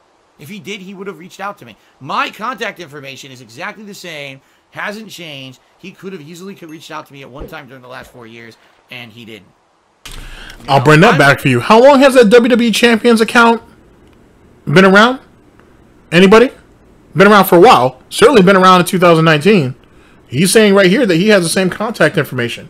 He says these guys know how to reach out to him if he needs to reach out to him. Last time I checked, that WWE Champions information was linked to DSP's information. Or that account, I should say, is linked to DSP's information. If I'm actually, I know this for sure. James the Lesser made a video where he actually called the number that was associated with the WWE's account, and guess whose name came up in the, or whose voice comes up in the voicemail? Philip Burnell. So for anybody who was asking where I got that from, where we got that from, I should say, a lot of people have talked about this. Here it is. I'll play it back for you one more time just for posterity's sake. Be friends. He would have responded to one of those texts, or after the video and after hearing how negatively it hurt me, he would have reached out and said something. He hasn't in 4 years. He doesn't give a fuck. If he did, he would have reached out to me. My contact information is exactly the same. Hasn't changed. He could have easily reached out to me at one time during the last 4 years, and he didn't. You know, I'm the public persona, not him. I'm the one who's easy to reach, not him. Anyway, here we go again. So everyone's saying exactly the same thing. Try to rekindle the friendship, blah, blah, blah. I just explained. Which also, that confirms that DSP, even in 2019, and probably even to this very day, to be honest with you, has tried to reach out to John, and John just doesn't respond to him. Now, John may have changed his number, may have whatever. But this confirms a bit, too, that DSP has continued to try to reach out to these guys, and none of them have touched base back with him. Allegedly. Shrimpy Pimply cheered. And he said maybe he had his own problems. No, and you're right. You're absolutely really right. Maybe Rambo has his own life, has his own problems, has his own shit going on. That's perfectly fine. So tell me, right? Tell me what's going on. Don't have pent-up resentment behind the scenes and then blow up in a video publicly when you literally ignored me for 6 months instead of telling me that there was a problem. You know? Again, I said this back then, I'll say it again. A real person who has responsibility, who has respect, who acts like a true responsible adult, a man per se, rather than someone who's a coward, who hides, who has... Ooh! Not only is John a bitch boy, but he a coward too. He's a coward. John has a life. John has issues. John has shit that he needs to worry about. Okay. So the fuck what? So the fuck what? DSP apparently is the priority. And then if he does have problems, apparently John needs to spill all that. John needs to go ahead and send him a text message and spill all of his problems, all of his issues out to DSP, so DSP can go on another one of his Ask the Kings or weekend previews or Hate Live or whatever it was that he was doing back then, and someone asked him a question about, hey, why aren't you and John making doing content anymore? Oh, well, here, let me grab this text message. Let me go ahead and tell you guys why we're not doing it. He's done it before. Why wouldn't he do it again? I mean, he said it, not me. And then also, John's a coward. If John was a man, he would have gone ahead and approached me as such, with the type of respect of a man, and would have told me what the situation is. And because John didn't do that, he's a coward. He's a coward. He's a fucking coward. That's just crazy. It's crazy you would say some shit like that. Oh. I'll bring it back for y'all. That's what I do. Don't have pent-up resentment behind the scenes and then blow up in a video publicly when you literally ignored me for 6 months instead of telling me that there was a problem. You know? Again, I said this back then, I'll say it again. A real person who has responsibility, who has respect, who acts like a true responsible adult, a man per se, rather than someone who's a coward, who hides, who has pent-up resentment, passive-aggressive behaviors. A real person will upfront tell you when there's a problem. They won't hold it behind closed doors, secretly pretend like it doesn't exist, and then all of a sudden blow it up in your face to make you look bad. That's not what someone who actually cares does. And quite frankly, when that video was made, it really changed my perception of John and Howard, because I had always thought that those guys were upfront, honest guys, and basically let me see that they weren't. That they were basically kind of cowardly and didn't ever want to say shit upfront to me, honestly, that they were afraid of how I would react or something, which is preposterous. It's not like I ever reacted to them in a way that was mean or angry. It's not like I had any power over those guys, that if I didn't, oh my God, I'm angry because they said something, that I did something wrong, now I'm going to blow up on them on the internet. I never would have done that. And I actually, the other thing is, over the years, and they knew this, I always said, one of the most important things about, for me, fuck off. I'll bring it back so you guys can get that in full context. He said I don't know if they were afraid of me. I don't know, you know what I'm saying, if they felt like they couldn't come to me. I would never blow up at them. I would never blow up and expose them in some type of way for them doing something I didn't like. I would never do any of those things. Really, Phil? What about, Phil? What about? Let me throw a date at you, Phil. Let's do this. You would never blow up at them for something that they have done or they have perceived to have ever done, right? Supposedly. DSP, how about I take you back to April 9th of 2012. Weekend preview. Xenoblade, Skullgirls, Blacklight. That was a free game for the PS3, I believe. Or PS4? PS3. Might have been PS3. And Project 7 and more. Now, just in case some of you guys don't know what this is, I'll actually play it for you after this if I remember to. Where DSP comes out and says, you know what? I'm pretty pissed off that all of you guys are giving credit to John for him having the best scenes, or you guys think that John's the funniest person in Project 7. I wrote the scene that you guys are all laughing at. I deserve the credit, not him. What you guys are saying is hurtful. It was a group effort. We gave John lines because he needed something to do. I was the real genius behind it. You blew up at John for that, and that wasn't even John's fault. And then you apologized to John like a bitch boy, like a coward, and said, "Oh, I was insecure. You know, I didn't like the fact that everybody was giving you the praise and the attention, and I just didn't know how to handle it. So and you let that shit. You were seething about that shit, and you let that shit fester, and you blew it up in a video. But oh, you never did anything like that before, though. That was bullshit, right? That never happened. That's 2012. If I really went back and looked, I bet you I could find more examples. But, you know, whatever. He'd never do that, though. John and Howard, because I had always thought that those guys were upfront, honest guys, and basically let me see that they weren't. That they were basically kind of cowardly and didn't ever want to say shit upfront to me, honestly, that they were afraid of how I would react or something, which is preposterous. It's not like I ever reacted to them in a way that was mean or angry. It's not like I had any power over those guys, that if I didn't, oh my God, I'm angry because they said something, that I did something wrong, now I'm going to blow up on them on the internet. I never would have done that. And I actually, the other thing is, over the years, and they knew this, I always said, one of the most important things about, for me, is trust. One of the most important things is honesty and trust and being upfront. I would rather you insult me to my face than you hold pent-up aggression for 3 years and then have it come up, you know, behind my back and stab me in the back. I'd rather have you just insult me to my face, because then we can figure out why you have this negative feeling towards me, and we can figure it out together and get past it. You know, if I don't know about it. Oh, isn't that a loving couple? We can go ahead and figure this all out together, and then we can go ahead and work it out. Phil, John's not your girlfriend, bro. John's not your girlfriend, B. I'm sorry to break it to you. I don't know if you guys had a relationship on that level. Matter of fact, you've said in recent times, since you announced that the John and Howard response was on the table as their membership's goal, that the way you looked at your relationship and the way John and Howard looked at their relationship wasn't even the same. But right here, you're in full bitch made mode, talking about, why can't you talk to me? Why can't we work out our communication skills? Why can't we just come together and figure this all out?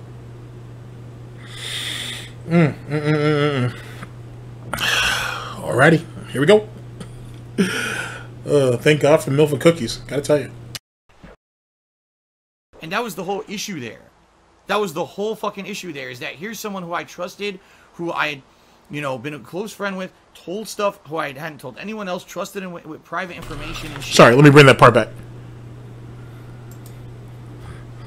Me to my face, because then we can figure out why you have this negative feeling towards me, and we can figure it out together and get past it. You know, if I don't know about it, I can't get past it. And that was the whole issue there. That was the whole fucking issue there, is that here's someone who I trusted, who I had, you know, been a close friend with, told stuff who I hadn't told anyone else, trusted in with private information and shit, and he had done the same with me, and over the years we had done work together, but personal stuff and fun stuff together, and he literally had all these issues and never fucking told me. That's not respect. That's not how you treat a true friend. It's not, you know? It kind of sounds like you didn't have any friends, though, Phil. That's what it kind of sounds. I mean, that might be me reaching, and I'm an asshole, so that could, you know, be something that's expected to be said. But it sounds like you just didn't have any friends. Like I said, that might be me just being a dick, but that's what it sounds like to me. It sounds like he just didn't have any friends. And he sounds like he's way more attached to somebody who he's not sleeping with than he should be. You've never been this close. As far as I've seen, you were never this close to Panda. At all. And you're certainly not very close to Catherine. That's obvious. So I think that's something that people should take into consideration too. There is a very unhealthy behavior here, clearly, and whatnot. And I understand that the argument keeps raging about, you know, is Phil gay or not? Is a closet homosexual or whatever the case may be? All I'm telling you is a lot of the tendencies that you're seeing here, or that you hear about and whatnot, sounds like he wanted more from John than I think John was even ready for. Matter of fact, there's a video. I've talked about it before.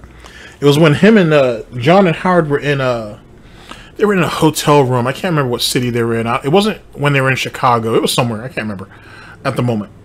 It was for a tournament, I think. And John's girlfriend calls and is talking to him, and you can hear how agitated Phil is by that. Like, he is very, very pissed off about, you know, John giving attention to someone else that wasn't him. You make of that what you will. Take that for what it's worth. Holy shit. I had issues with him, I definitely would have told him. And he, on top of that, learn how to read a fucking room, dude. Like, that's really what it comes down to. Not everybody is going to spoon feed you shit. You know what I'm saying? Read a fucking room. You're not paying you're not paying Howard, I should say. You're not paying Howard, and he's helping you with all this content or whatever. And he pops up to your house one day. You got a brand new BMW outside, and you got all this shit all in your fucking unit or whatever, how, like, people are going to feel a certain type of way because you're literally rubbing that shit in their face. He shouldn't have had to come out there and say that to you. Especially if you're not paying him. Especially if you're not breaking him off for anything. Just saying, you treat people like serfs. Don't get mad when the uprising happens. Not to give me that same kind of honesty. And that's kind of fucked up in my opinion. So... So, anyway, I think we've now been on this subject long enough, and we're going to wrap up the stream soon. I think we should talk about something else. Thank you, Anime Girl, for a $1 tip, but no, you cannot be my wife. I am already married, so tough shit. Uzi Gohard cheered. He said, that was a very bitter take on the situation. You're the one that seems to not want to be friends with him because he doesn't talk about it anymore.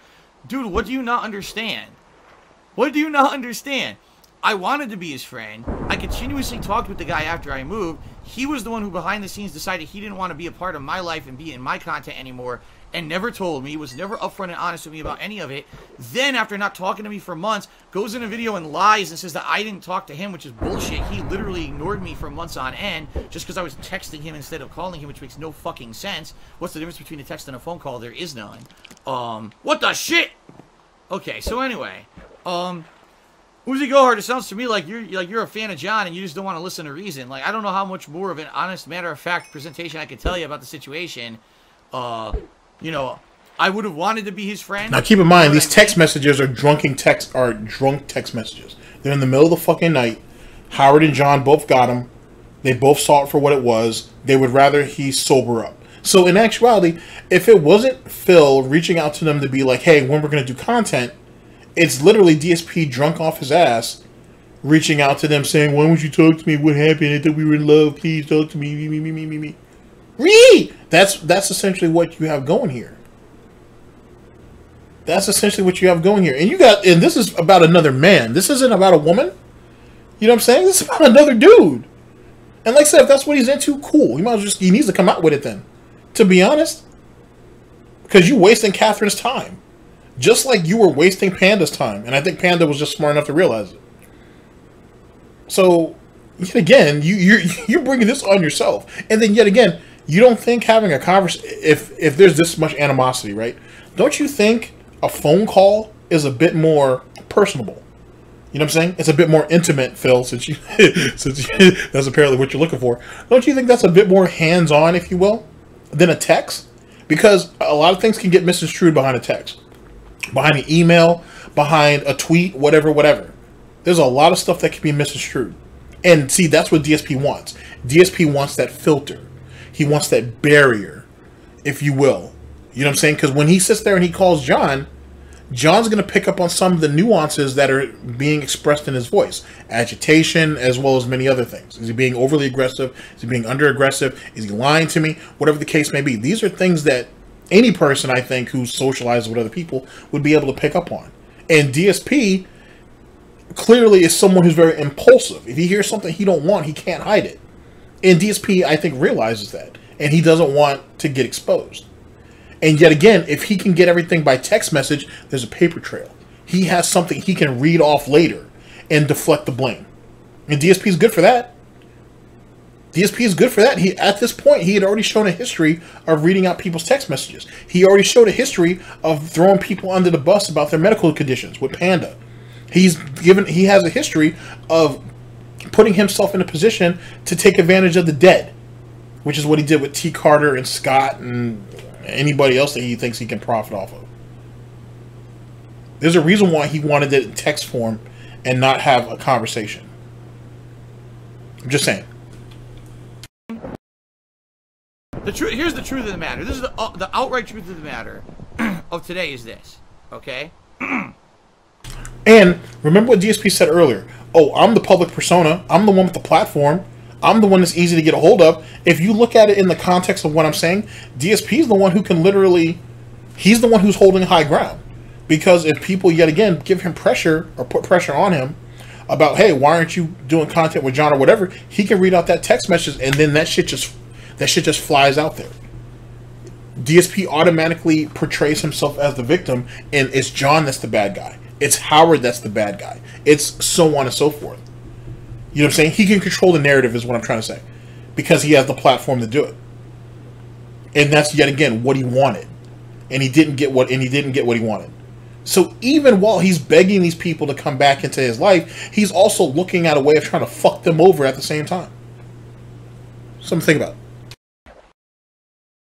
The truth of the matter is, it's been over 4 years, guys. Over 4 years, all right? Since I said a word to either Rambo or Howard, and since they said a word to me. The last interaction we possibly had was when they did that nasty video about me, and that was it.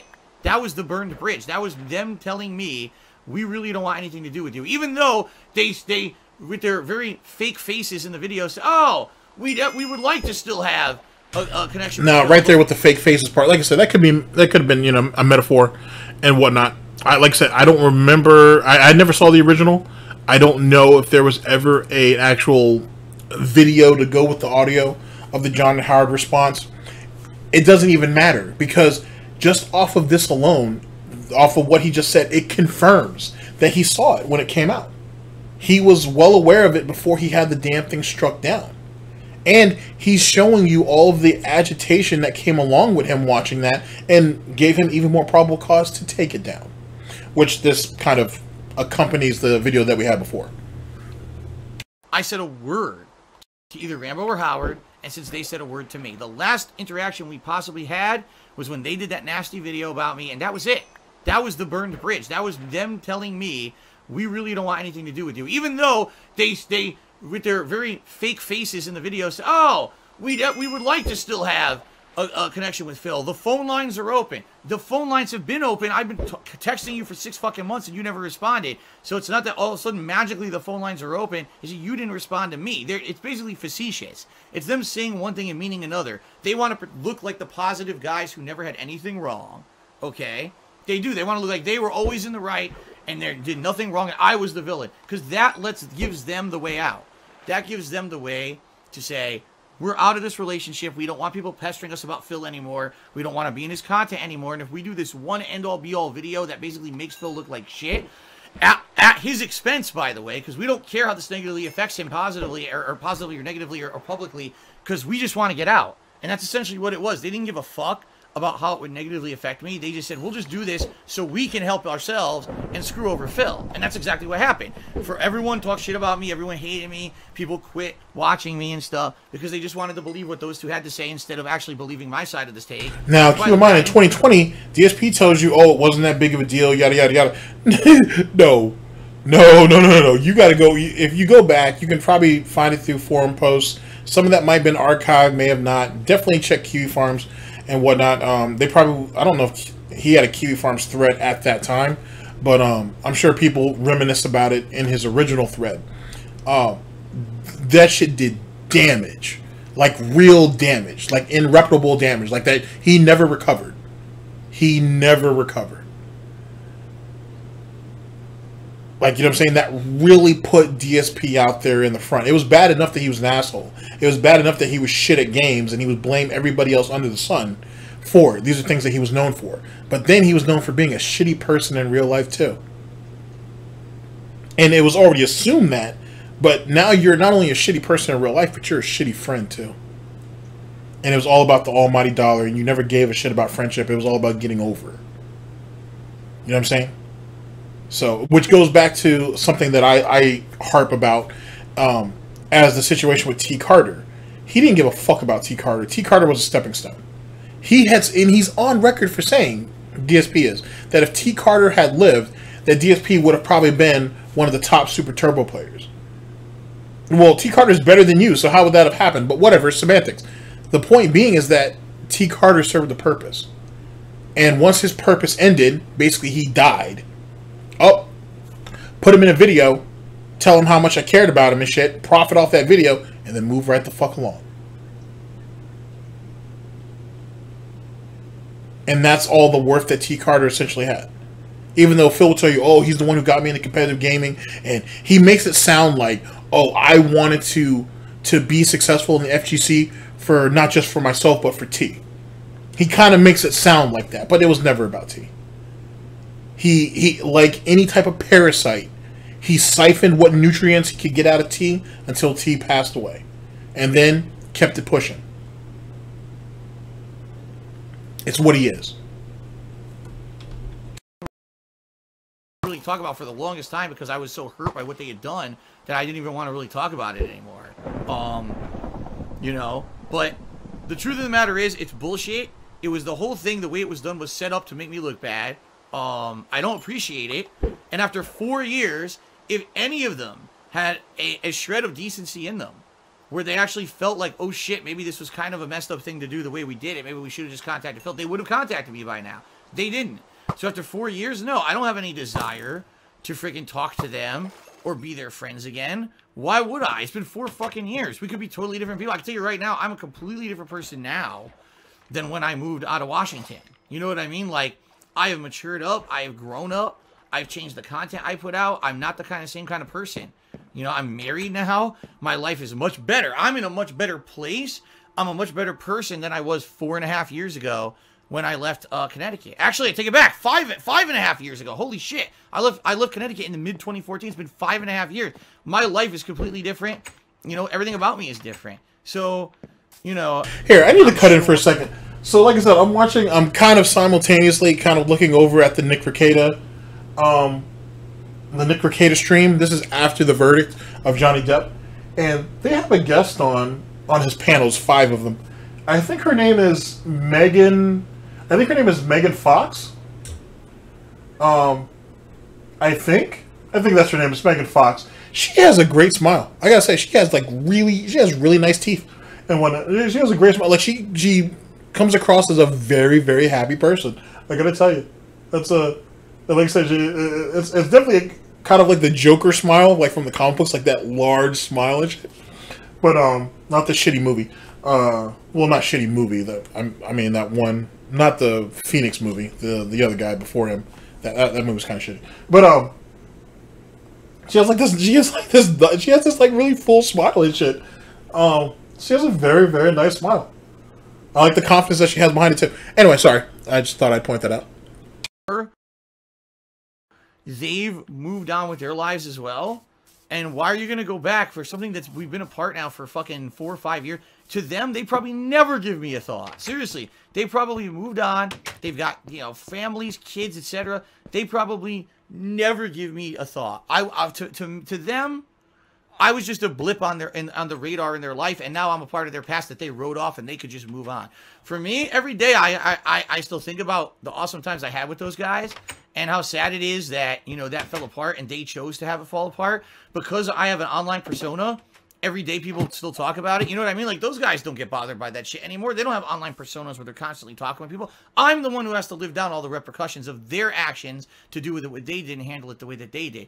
They didn't think about that. They don't have to think about that. To them, it was just, fuck it. Move on and fuck Phil, right? But I'm the one who's left with the pile of shit for the rest of my life. People will still be asking me about what happened to those guys. How did that fall apart? How do you feel? Blah, blah, blah. You know? So it's well, that's your fault, cocksucker. Because you're the one who sent the fucking idiots out there after them to get them to come back and deal with your content, and now you're mad because it backfired on you. They went ahead and put out the response video, and then they completely dipped. Even though they didn't completely dip, they both had channels, and they both actively were still on their channels at that time. But anyway, yet again, let's go ahead and skew the facts to make it fit our narrative. And so allegedly they bounced, right? And DSP stuck with it. You did it to yourself. He's mad because it backfired. That's what it is. He had taunted them for months on end, and eventually they came in with the 1-2 plus the uppercut and shit. He got knocked out, and he was stuck. That's what it was. Motherfuckers betted on the wrong gouty horse, and people are still mad at him to this very day about it. That's his fault. He's the one who aggravated and agitated the situation, and it came back and he had to pay the piper. That's what it comes down to, and he's mad because he had to pay. He's mad because he has to deal. There's no one else to blame. He can sit here and put his word out all he wants. If this is 2019, that video came out in 2015, and that video holds as much sway and as much influence, not over DSP, but over the general public, that it does. What do you think that makes? How do you think that makes him feel, I should say? How does that make him feel? You know what I'm saying? That shit digs in his ass to this very day.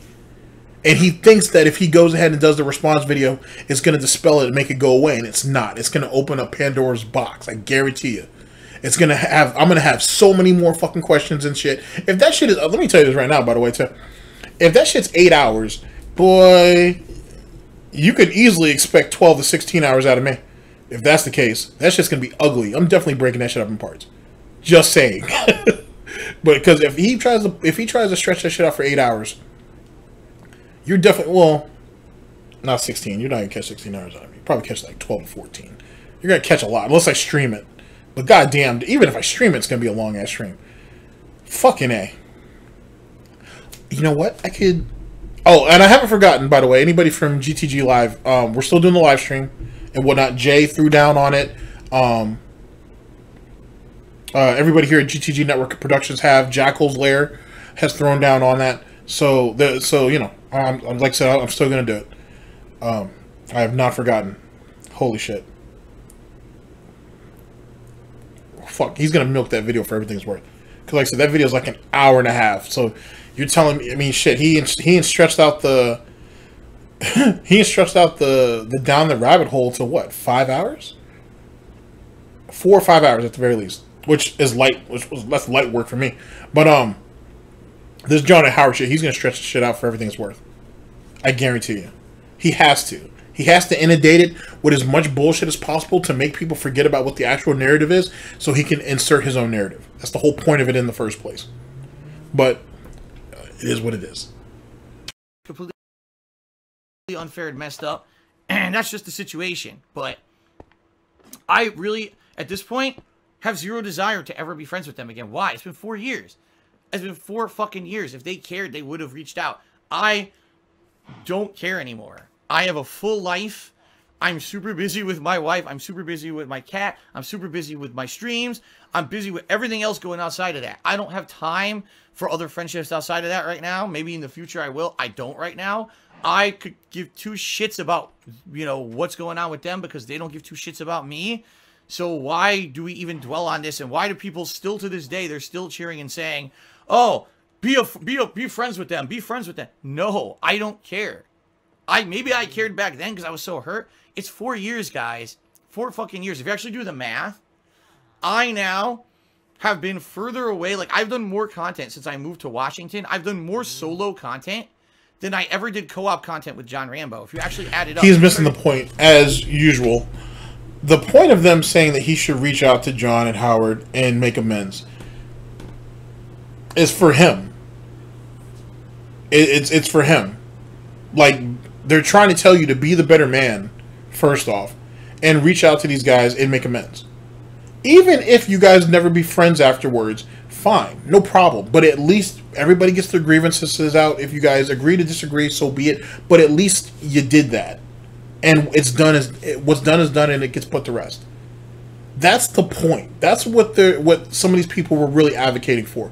And Phil is such an idiot and short-sighted and spiteful and petty, super fucking petty, that he couldn't see that. He wanted to see what he wanted to see.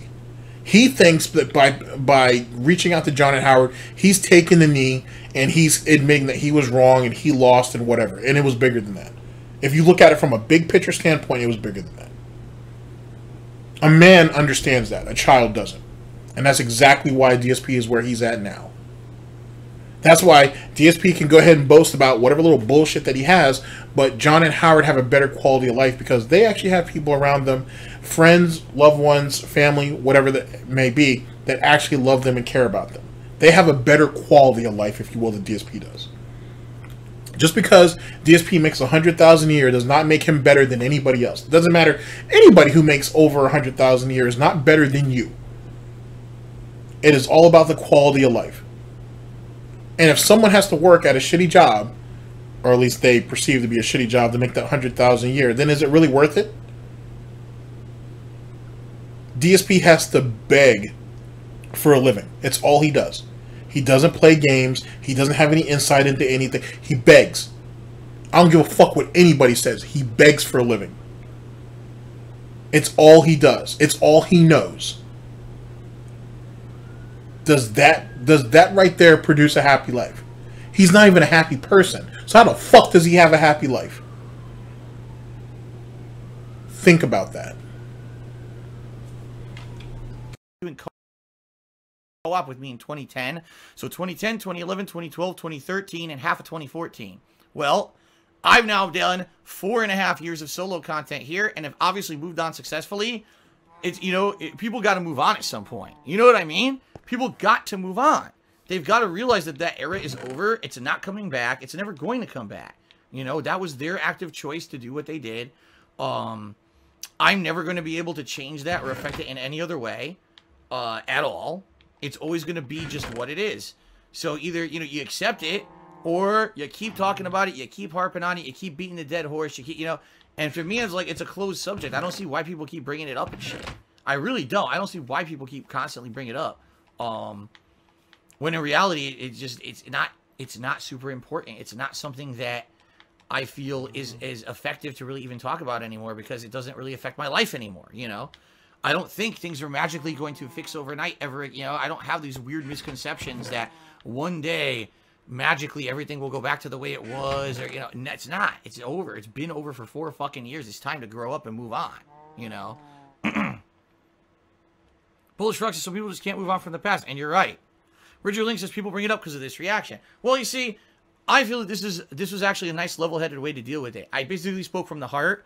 I told you exactly how I felt. I tried not to be offensive. I tried to be fair to those guys, because I can kind of see from their perspective as people who maybe felt that I didn't treat them the best over the years, and felt that maybe the insane amount of constant harassment and negativity that they got as a result of being a part of my content was such a weight on their lives that they had to find a way out by any means necessary. And I really feel that's how it ended up the way it did, and how it ended the way it ended, is because they just felt, oh shit, it's not worth it anymore to be friends with Phil, because look at all the shit, the harassment we're getting online constantly, be in Phil's content, what's going on, blah, blah, blah. And they realized they weren't ever going to make it doing internet-based content, that they had to do other stuff, and it wasn't working out. So what a way to cut it off than to do it the way they did it, you know? I don't think they realized that it was going to hurt me as much as it did. I don't think they cared. You know, to them it was just, we got to get on with our lives, so fuck Phil. He left us when he moved, so let's cut him, right? And that's what happened. That's fucking insane. First off, I do like the fact that he acknowledges that his fan base is the one that fucked it all up. He's not going to ever admit that now, but back in 2019, he was admitting that, hey, you know, all my fans who were reaching out to them saying, when you're going to be in the content, when you're going to be in the content, may have come back to fuck him over. But DSP was the one who advocated for that, so he did it to himself. The next part was, I like how he basically says, oh, well, you know, John and Howard were never going to be shit anyway online. They were never going to be able to do this for a living, so they wanted to just go ahead and cut and run while they could. You know what I'm saying? Those guys are fucking losers. John was a bum and whatnot. He needed me for, you know, I was his livelihood, essentially. And he was mad that, they were both mad that I abandoned, you know, both of them when I moved from Connecticut to Seattle. So, like, what the fuck, man? You know what I'm saying? That's why they did it. It was vengeance. It was revenge, if you will, for me abandoning them, and also for their failed prospects in being internet stars, I guess, or having internet notoriety, or whatever the case may be. That's crazy. That is fucking wild when you think about that shit, when you take it all in. That is wild. Oh, so entertaining. Oh, man. Okay. Let's see here. Shrimply Pimply cheered and said, depression can bring out the worst in people. Everyone makes mistakes. It's hard to talk about stuff. Sorry that happened. Could you talk to him even just to bury the hatchet? No. I've already answered that. It would be up to him to do it, not me. Friendly Tip tipped me $1. Said, I just want to let you know that you're appreciated. I'm sending this to remind you that you're an amazing person who a lot of people follow. Thank you very much for that. And I know that, you know, don't get me wrong. Yeah, things that have happened to me, being betrayed, being backstabbed hurts. But at the same time, I get so much positive support from you guys that I don't let it get to me. You know what I mean? Like, I could have completely given up out of all the times that I've been backstabbed and treated like shit over the years. But for me, the fact that you guys are so supportive, and of course, I have a beautiful, loving wife who every single day has my back and loves me and supports me. And, you know, I have a family. You know, everything's going good. Like I keep telling you guys, things are good. Things are not bad in any way, shape, or form. Things are good for me. My personal life right now is probably the best it's ever been in my entire life. It's just a shame that financially things suck ass and are going really poorly for me, but everything else is really good. So I have my personal life right now is the best that it's ever been in my entire life, but I still reminisce about all the good times that I had with John and Howard. Huh? That doesn't compute. And then what about the time with Panda? So, and he does this a lot. Every time he goes through one of these phases in life, he always shits on what he used to have to try to prop up what he has. And it's not just in his personal life, as you guys already know. He does this. He did this with Machinima. He did this with Curse. He did this with Twitch. He did it with YouTube AdSense. He did it with Blip. He does it with all these things. This is how he copes.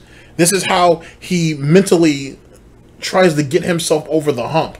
And it's the only way he can essentially live with the idea that it's not his fault.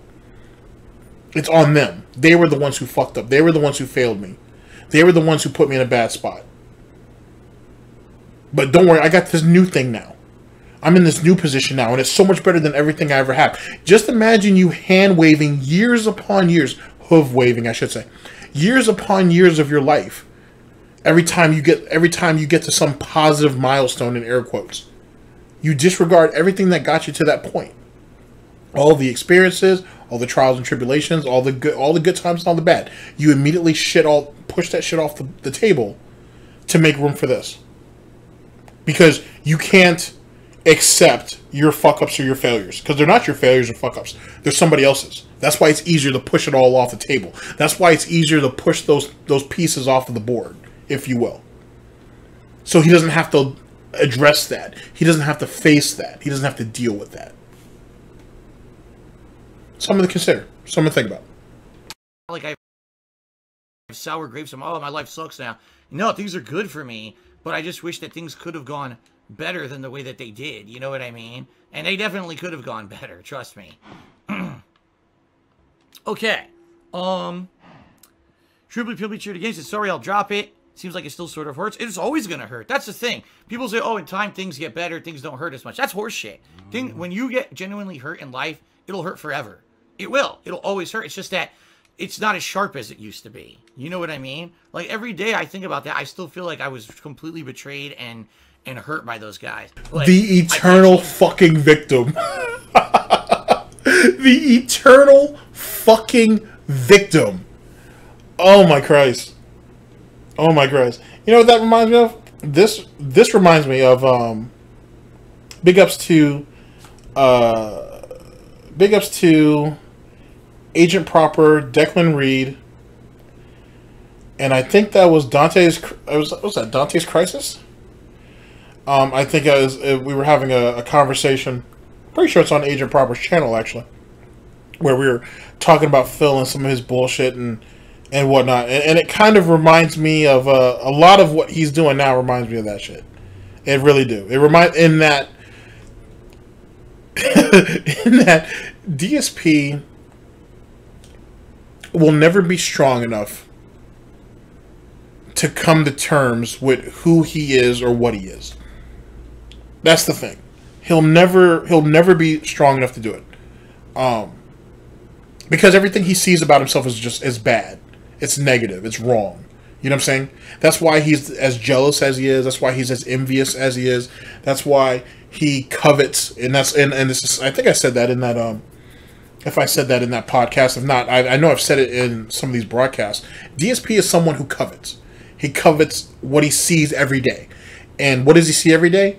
The success that other people have. Their money, their notoriety, their respect. The things that he may have felt that he had at one time or another. But you having any of those things, or all of those things, at one time or another means nothing if you can't keep it. If you can't hold on to it. And DSP's lack of flexibility is one of the driving forces on why he's at where he's at. He is too codependent on other people to do shit, to get shit done. You know what I'm saying? That's his problem. He's when the tides are high and the sun is shining and you got a fucking, and you know what I'm saying, he's got a ship, you know what I'm saying, full of cargo, full of booty, treasure, whatever the case may be, he's good with it. When you get into those times where, you know, shit isn't doing so well, DSP doesn't believe in saving. He doesn't believe in what's the word I'm looking for? Conserving, right? And so when he's down in the dumps, or when the ship is falling apart, or whatever the case may be, because there's no one else to actually carry the weight, it's when you get into asshole moments like this. DSP is not someone who is strong enough to stand on his own too. When John and Howard left, basically Brightside Viking became the next person. He became the next leaning post, the next scratching post, the confidant, whatever. And to Brightside Viking's credit, for whatever that's worth, he held DSP down for a bunch of years until DSP had to stab him in the back, because DSP thought if he didn't, he would lose his Twitch account, and which didn't happen. So he turned on Brightside Viking for no reason. But going back to the whole utilitarianism, Brightside Viking was in between jobs, so all that big money that Brightside Viking used to give up wasn't there no more. So basically, Brightside Viking didn't have a purpose, and all that heat from Kiwi Farms was coming down on him too. Plus, people on the King of Hate forums were leaving left and right because the forum got fucking exposed, and DSP and the rest of those guys were lying about it, saying it didn't happen when it was. That's why people were. There was one person that was being doxxed from the forum every goddamn day, and it led to what it led to. It turned into what it turned into. But DSP has always needed someone else there to prop him up, always. And now look, it's Only Iced Coffee now, and Only Iced Coffee knows it. Without Only Iced Coffee's financial support, what does DSP have? Maybe Planet Jeff, occasionally. I don't know where Straight Cash Homie's at. I don't know where what's that other guy's name? The one who sat there and fucking gone bankrupt twice to fucking help Phil. Like, you know what I'm saying? Like, they're all withering away. Like, you know what I'm saying? The numbers are... The number of pay piggies has damn near dropped off, and there's maybe less than a handful of whales at this point. And DSP can't bring anybody new in. It's a pretty bad time. But like I said, when everything is good, like the vest streak, the glory goes to DSP. And some of it goes to the rest of you pay pigs, because you guys need to stick it to the detractors, trolls, haters, and critics. When the vest streak fell apart, he blamed everybody. When the vest streak fell apart, he blamed everybody across the board. They failed him, not he failed them. He was there every day. He thought they were having a good time. Why didn't you assholes give me money? Something to take in. The past, I can't make things any better. So that's life, and you move on. And you, instead of, I could have took that experience as, oh my God, here's people who I trusted, and they completely betrayed me and treated me like crap by doing this. And I could have just said, well, I give up, but I didn't. Instead, I stayed positive. I stayed the course, and even with all the worst things that happened to me in the future, I'm still here. I'm still positive. I have a beautiful wife now to share a life with because I didn't give up. You know what I mean? Like, I could have shut down and just said, fuck this, and got depressed and just let everything overcome and beat me. And I didn't do that. Instead, I just reapplied myself more positive in life, and things turned out well. So there's an experience. There's an example of not letting that shit overcome you and then having a positive outcome. So, Shrimpy Pimply cheers, so maybe they feel bad now and are too embarrassed to bring it up. Dude, they just don't care. I'll tell you right now, they don't care. If they had an inkling of morality or feeling of remorse, they would have definitely done something. They don't care. Oh, shit! Ultimate Warrior took me $1, says, will you ever do a debunk stream about Rambo and Howard? No. No. It's stupid. It's just stupid. And there's no point.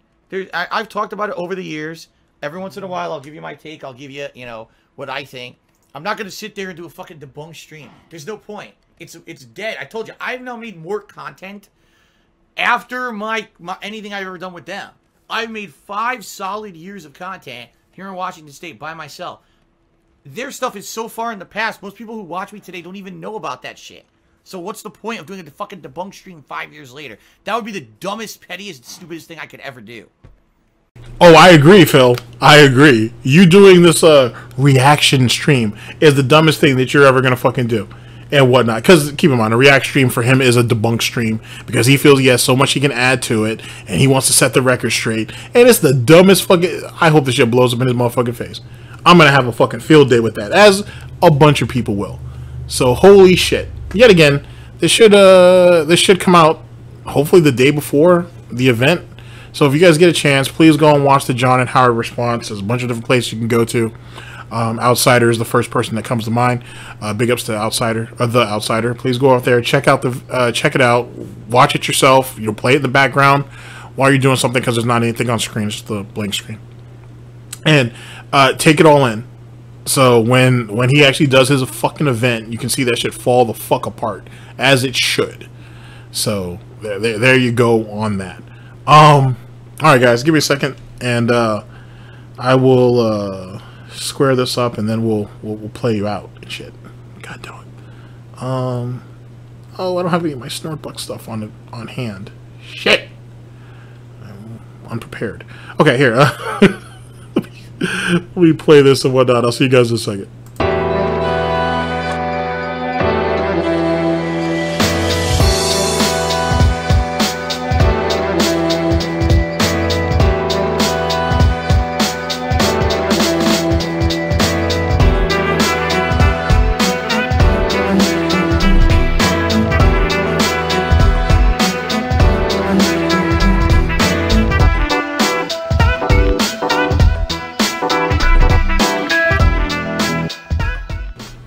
Alright guys, so there was that. Like I said, so much stuff there. I hope, my main hope was I was hoping that I was able to confirm some stuff for you that I have said in the past, or maybe someone else has. I'm giving you a video where you can actually find it now. Meaning not actually this video, I mean actually the Mrhuth stuff video. The link will be down in the description. Please check that out. Yet again, big ups to Hate Army Watch. You know what I'm saying? We all wish you get back here soon and whatnot. Because there's so much to do and there's so little time to do it and whatnot. But I wish you well, and hopefully you can get back in position and whatnot, because you worked really hard to get there, and that doesn't that shouldn't have been fucked with. Same thing with any other detractor who's going through it right now. I heard David Davison had it for a minute. Big ups to David Davison. Hopefully things get worked out with that. And the same thing as it pertains to the wings, trolls, as well as the low tier god trolls, because apparently everybody getting hit in some way, shape, or form. Like I said, this is kind of just my thoughts leading up to it. Like I said, there may be one more video before Saturday. This would make 3 in a row at this particular point. Kind of trying to be thorough, but I'm just trying to point out some particular things that I'd like for you guys to see going into that situation. Thank you guys very much for giving me your time. It's precious. Your time is precious, so I very much appreciate you guys spending a bit of that here. And I'll see you guys for the next one. This is the Daily Gout. I'll see you guys later. Take care of yourselves, guys. Oh man.